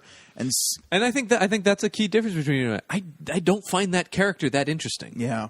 And I think it's a well done book. Kieran Gillen's a great writer. It's a beautifully drawn book. I didn't hate it, but I at the end of it I was like, all right, I've had my fill. I do not need to read any more of this comic. Yeah. See, whereas I am chomping at the bit for that and Vader Down, which came out like relatively recently. Yeah. I'm going to have to pick up Vader Down because it's connected to Star Wars. Well, that's where those two books kind of like come together and intersect again. Yeah. And God, man, everything Marvel's doing with Star Wars right now is incredible stuff. We also did talk. Princess Leia's really great. I'm really looking forward to Chewbacca and Lando. Shattered Empire felt kind of ancillary to me. Yeah, Shattered Empire was fine, but it was more like a collection of just like, and here's what's happening just after Jedi's. And it's kind of cool. It's cool to see Han Solo leading a raid on like a Imperial compound, and like the weird Force-sensitive trees that Luke has to rescue. And that's cool. Stuff. It's just cool to see Luke on a mission, and things like that. But whatever, it's fine. Right. What's important about it is Poe Dameron's parents. I mean, it's cool that he's descended from greatness. Yep. Yeah, makes What sense. I think it's important in that is to see, like, in 4, 5, and 6, you've got one arc. Like, one thing is trying to happen. You're trying to stop the Empire. Then you kind of cut off the head, and what happens right after that. That's what's important. We'll talk about those later, I'm sure. Yeah, Donovan, you're number 4. This will be really quick because we've talked about it a little bit already, but Lady Killer. Lady Killer of... on my list. Oh, wait, it's my number 4 as well. Hey, that works out. Great, Lady Killer, and you were going to be next anyway, so we can tag team. That book is absolutely amazing. It's great. I want there to be so much more of it right away. And there will be, but it's not soon enough. If there was a hardcover or an oversized edition or any other deluxe anything of that, I would buy it in a heartbeat. It's gorgeous. It's fun. It's violent, and it's playful though. Yeah. Like it almost has that Tarantino kind of approach to violence, where it's like I can enjoy this, like to a certain extent, because it's crazy and fun. And she's having a lot of fun being really disgusting. Yeah, Joelle, that is. We talked to her about that. It's just like it's fun to just like have that blood go, spray blood everywhere. Exactly. Yeah, so it's great. And we didn't mention this earlier, especially with Joelle, but her covers for that are some of the best covers I've ever seen for comics. They're pretty gorgeous because they're all the. They're all the ads. They're all like made up things. It's phenomenal. Gorgoni, do you have something next? Gorgoni,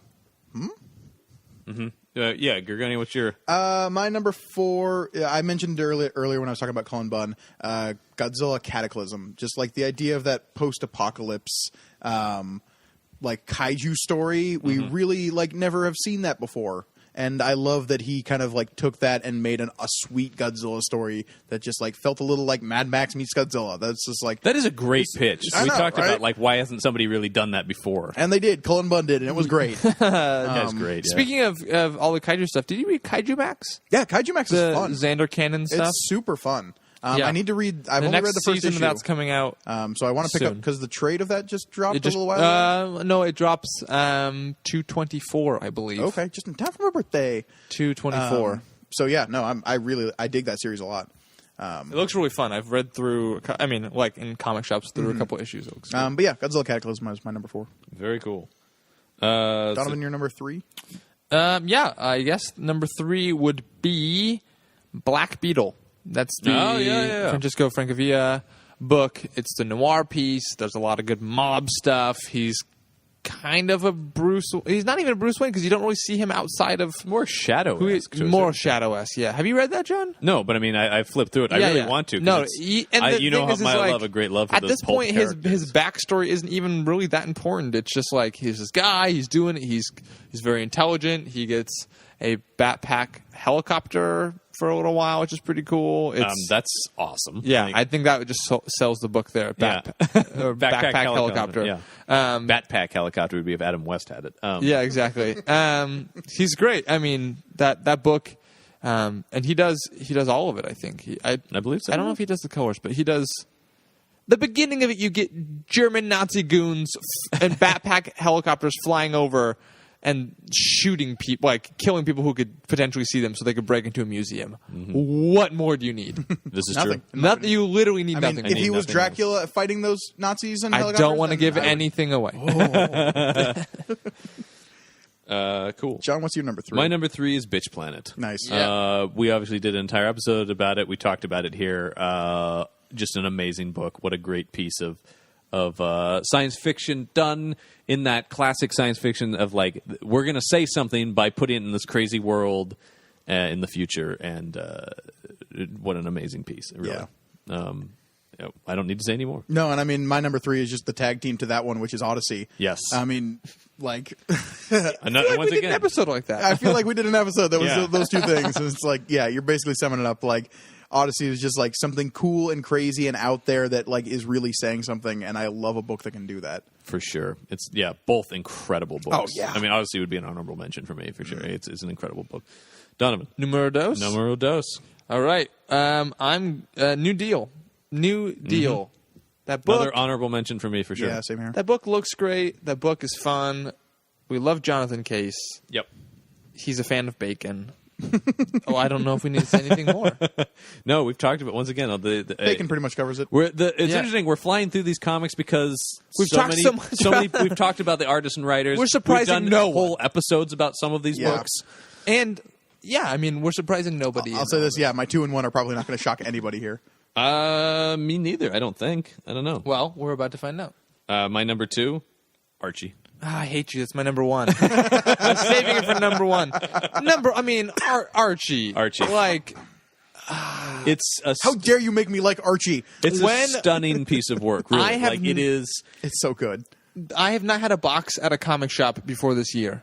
Right. And when they asked me what ones do you want to subscribe to, the very first thing Is Archie. was Archie. Because the Jughead comics have started coming out, yeah? Chip Zdarsky. Yeah, we're yeah. 3 or 4 in. Yeah. I haven't read that at all yet. Also, Me I don't neither. think maybe you heard this, Gorgoni. I was telling John about this, that John and I live together, by the way. If anybody's listening to this, it's not like we just talk about things behind Gorgoni's back and we catch up later. I We're like, really don't appreciate it. Gorgoni's gone. Now we can yeah, talk exactly. about Ooh, this. the juicy bits. And then on the show, we're like, hey, we're going to surprise him like this. He's going to look like an idiot. Oh, yeah. But I was... I talk to myself alone. Gorgoni out of the loop on this again. I was trying to track down You bastards. a single issue of Archie that I had missed, unfortunately. And I called a comic shop and I was like, hey, do you have it? And the guy's like, yeah, I think we have one. It's a variant, though. And I was like, oh, what variant is it? He's like, oh, what's that guy's name? Francavilla? And I was like, Francavilla? I was like, put my name on it. Like, put my name on it now. Like, All we see is the phone clattering down and a smoke outline of just Donovan as like, he flees it away from was, the store. it was like, he there was could, just I came home and there was just a Donovan-shaped hole in the wall. Yeah, I I feel like they there- must have had a Francavilla cover for him. That's right. I feel like there was a moment of like me and my brain going, I hope it's Francavilla, I hope it's Francavilla. And like there's a long Somewhere pause. Genie heard you. Yeah, and it's like, exactly. Oh, Rish is granted. And he's like Francavilla, and I'm like, he couldn't have just said Francavilla. I don't know. Like, and then he did, and it's pretty freaking beautiful. There's a Afterlife with Archie reference. He's reading To it, Afterlife with which Archie is on the cover. awesome. Archie reading Afterlife with Archie. It's so good. so many layers. It's so good. Yeah, it's pretty great. Archie, amazing. Go pick it up. Go listen to our episode. Yeah, another thing we've had a whole episode on. Low is my number 2. Honorable mention. Oh, today. I didn't. Holy crap. How did I miss this? I looked right over this. Greg Ticini was one of my artist honorable mentions. Yeah, amazing stuff. That guy. Like I just picked up the second trade of Low, and holy crap, that story is only getting better. Still need to read that. Holy crap, guys! Second trade of Low. Yeah. That story is just I promised myself I wouldn't cry about that book. Rick Remender was not on my list, but I mean, it should be an honorable mention Yeah, for me no, as well. he definitely is. He's amazing. That book, holy crap! Like, yeah. God, Low, guys, go read Low. Yeah. It's a book about optimism, which Rick Remender said it was, and people are like, oh, but so many sad things happen. I'm like, yeah, it's about the nature of optimism. That's like, it's what's about, amazing about like the second trade. That little arc that trade encompasses is like refinding that optimism, because the end of that first like rough section stuff is rough. Oof. As we say. Oof. But like being able to reestablish like resolve on top of optimism is just like, God, I really want the story to just have such a triumphant ending. Oh, for sure. Yeah. But yeah, Low is my number 2. Okay. Cool. So I have. Your number 1 of 2015. Well, it was Archie, but yes, that's right. I do have a forgot sixth about one. Okay. Not an honorable mention. Does not deserve to be an honorable mention. Got it. And I think it came out before 2015. But Black Sad Yeah. is one of the best pieces of comic book literature that I have ever read. It's great. Hands down. It's great. I've talked about it before multiple times. Buy it. I don't care if you have to import it and it's $95 million. That's a lot of money. I don't care. That's a lot I of don't money. care. I Hey, said. hey, importing stuff is expensive. I don't know how economies work. $95 million. I don't have that, Donovan. I don't. Find it. I was talking about I have Monopoly to sell a dollars. lot of babies. That's right. It's worth it. Black Sad. For Black Sad, It's perfect. It's really freaking amazing. It's perfect. it's a great book. Yeah. My number 1 of the year, I believe it started in 2014, but it continued into 2015, is Miss Marvel. So good. As I was putting this list together and thinking about, there's no book I'm more excited to pick up. There's no book I'm going to blaze through faster than Miss Marvel. It's certainly up there. It's just fun. It makes me feel so good. Kamala Khan is one of the best characters in comics right now. Absolutely. Boy, I just love reading about her, and I love the way G. Willow Wilson writes it. They've had a few different artists. I think Adrian Alfono's work on it was amazing. In particular, obviously having worked with Brian K. Vaughan on Runaways. It's interesting. It feels like, and I've heard people compare it to it feels like the Lee Ditko Spider-Man era, like that thing about like, I'm a teenager with these problems, but I'm also a superhero. But then we add in this whole other thing of this Muslim culture to it that creates all kinds of new problems, but doesn't also feel like it's not just like, and here's our Muslim character. You know what I mean? Like, it's not just like, we're just checking boxes. It really feels authentic in that way that I've talked about. Sort of all these books feel very real, even though she's an inhuman who can like enlarge parts of herself and fight, and fight people. Yeah, exactly. I mean, and I love all the side characters and stuff. Her parents are great, and the guy who has a crush on her and things like that. I mean, Bruno's the best. Yeah, and I love the bird who is the clone of the inventor? Thomas Edison. Yeah. Like Thomas Edison's DNA. Yeah. Spliced with a cockatoo. Yeah. Like Dude, what a great fun book. It's awesome. And so many of the best books at Marvel are characters who are sort of on the fringe of the Marvel universe. And obviously, Miss Marvel's becoming an even bigger character now. Well, now she's in the Avengers lineup. Exactly. But I mean, I'm the saying, all new, all different Avengers is great. it's a great book. But she's now like, but she's the hero of Jersey City. Like, there's something about that that's just like, yeah, you go, Kamala Khan. And she's... It's great to read a character who's not burdened by what they're doing. It's somebody who likes being a superhero. Like, this is like fun the issue to where her and Wolverine team up and she has like the Those mentor two moment. are the That's best. like the best. Yeah, it is. That's one of my favorite issues of that book for sure. And or like when Loki shows up to the prom and stuff. Like what great fun stuff. I mean, clearly G. Willow Wilson's having a ball writing that book. So.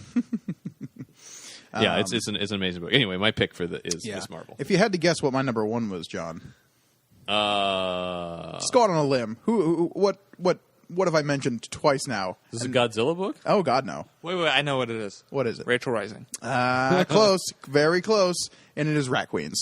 It starts with an R. God, It starts with an R. Yeah. No, It starts with an R. That book is. I cannot reiterate this enough. Like, if you like fantasy, if you like D&D, go read Rat Queens. Even if you like good, like fun stories, go read Rat Queens. It is just a good old time. Yep. The first trade is called Sass and Sorcery, and it is just great. And it has both sass and sorcery. All of those things in spades. Yeah.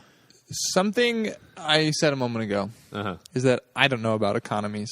But I did, for this episode, look up some numbers of things. One of them was the best-selling trade paperbacks or comics, or like comic books of 2010 or 2010. There was a list of 10, and that's what we're doing, right? 2010. Yeah, The best comics of 2010. No, it was a list of 10 from 2015. Okay. Saga 1, Yep. 2, 3, 4, and 5 were all on the top 10. Yep. So half the list was Saga. Walking Dead 1 and 23 were on there. Weird. Bitch Planet was on there, and I don't remember the other two. But we didn't mention Saga as the best one, but all 5 trades were in the best-selling books. Damn. Which means if you open a comic shop right now, make sure you're well-stocked on Saga 1, 2, 3, 4, and 5. Oh, because, totally. Because, I mean, the first trade came out a while ago, but people... For a quick update to our listeners, I did get my copies of Saga back. Really? Nice. Yeah. Very nice. I'm very excited to hear who I that had was. to hunt down a few human beings and wring some necks, but at the end of the day, I got there, guys. And it was worth it. Oh, totally. Obviously, none of us put Saga on the list. I don't know why exactly, but I just I feel like we've banged the drum for that so much that like omnipresent that I feel like it's almost like my Saga memorial list to a certain Right. extent, where it's just like, well, everything below Saga. right. This is what when I ask people like, "What's your favorite Beatles album?" I always say, "But please do not say it's Sgt. Pepper," Right? Because we all know that Sgt. Pepper is like basically the greatest album of all time, I'm not disagreeing. hands down. So that's going to be first. So what's number 2? But we'll call it number 1 because it's on its own cloud above. You know. Yeah, That's sure. how So Saga is the Yeah, Saga like. is the Sgt. Peppers of comics. I don't think that's completely incorrect. No, I guess I never really thought about it, but I suppose that's No, true. it kind of is right now. Like that's the Sgt. Pepper. It's amazing. Any honorable mentions you guys want to talk about? Real quick I at the end? mean, Duggan's run on Deadpool has been really great over the last couple of years. I like Miss Marvel, like a lot of stuff that's happening over at Marvel right now. I was going to say really I have. good. I mentioned the Vision earlier. I would stand by that all new Wolverine. I mean, think Fraction's is amazing. Hawkeye, we Fraction's gushed Hawkeye. over already. I read Red One, the Dodson book. That was pretty fun. That's right. Yeah. Yeah. That's I've got Harrow County from Cullen Bunn. Yeah. I think is amazing. Wicked and Divine that we talked about Yeah. on here. I mean, yeah, over the last the year, Fade Out, we've talked talked about a Sean bunch Phillips. of comics. We've recommended a bunch of comics. Like, the list could be forever. Oh, Starlight was something I wanted to mention, which I think I recommended on here. Mark Millar's sort of Flash Gordon yeah. tribute. That's an incredible book as well. But yeah, Cool. so I think that is our best. Those are what we think, or at least are some of the best of 2015. I'm curious for people listening, how many of the books? I mean, you can talk about writers and artists too, but how many of the books that we just recommended, or not even recommend? I guess we recommend. That's kind of what this I was is. going Like to say what we enjoyed. I But- don't think we need to do a recommendation segment on this episode. But how? we just spent almost Sure. 2 hours recommending things. But how many of those have people read? And what'd you think of them? What do you think of them? Yeah, and you can let us know on our. and do you think that Saga is a Sgt. Pepper's of comics right now? that's a bold statement, and I'd like to see if we could reach a consensus. I don't think I can think of something else that would dethrone it, though. I mean, that's the thing. Dare I say, we've been looking for a new hashtag to start on this, and Saga is Sgt. Pepper's. Sgt. Pepper Saga? Sgt. Pepper Saga. I think that's a long, awkward hashtag, guys. How about Though our first one was Archie is our stalwart. I don't think this is. How about- Sgt. Pepper Saga? I don't think is any longer. Yeah.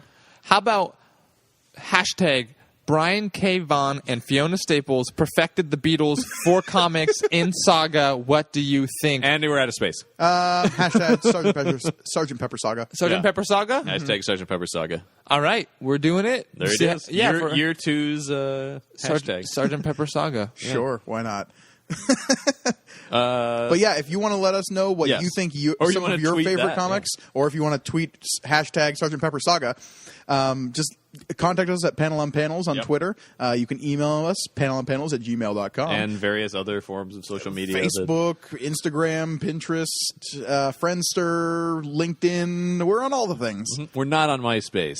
No. For political reasons. Yeah, that's a big difference between me and Tom. My I'm never going to get over that. My Starbucks card.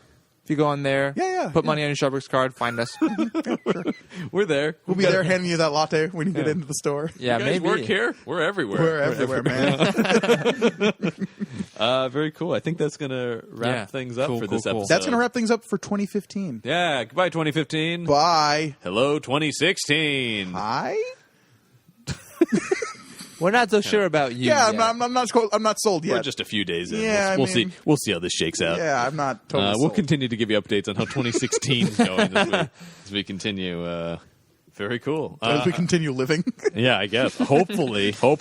Fingers crossed. Yeah. But for Panel on Panels, I've been John Campbell. I am currently Mike Gargoni. And I will always be Donovan Eilert. Keep reading comics, everyone. And remember, tweet, was it Hashtag Sergeant Pepper's Saga? Wait, is it Sergeant Pepper's Saga or Yeah, Sergeant because Pepper's? it's Sergeant Pepper's Lonely Hearts Club Band. Right. So Sergeant Pepper's Saga. So 2 S's in the middle there. Okay. Sergeant Pepper's Saga. 2 S's. There we go. That's important. Great way to go out.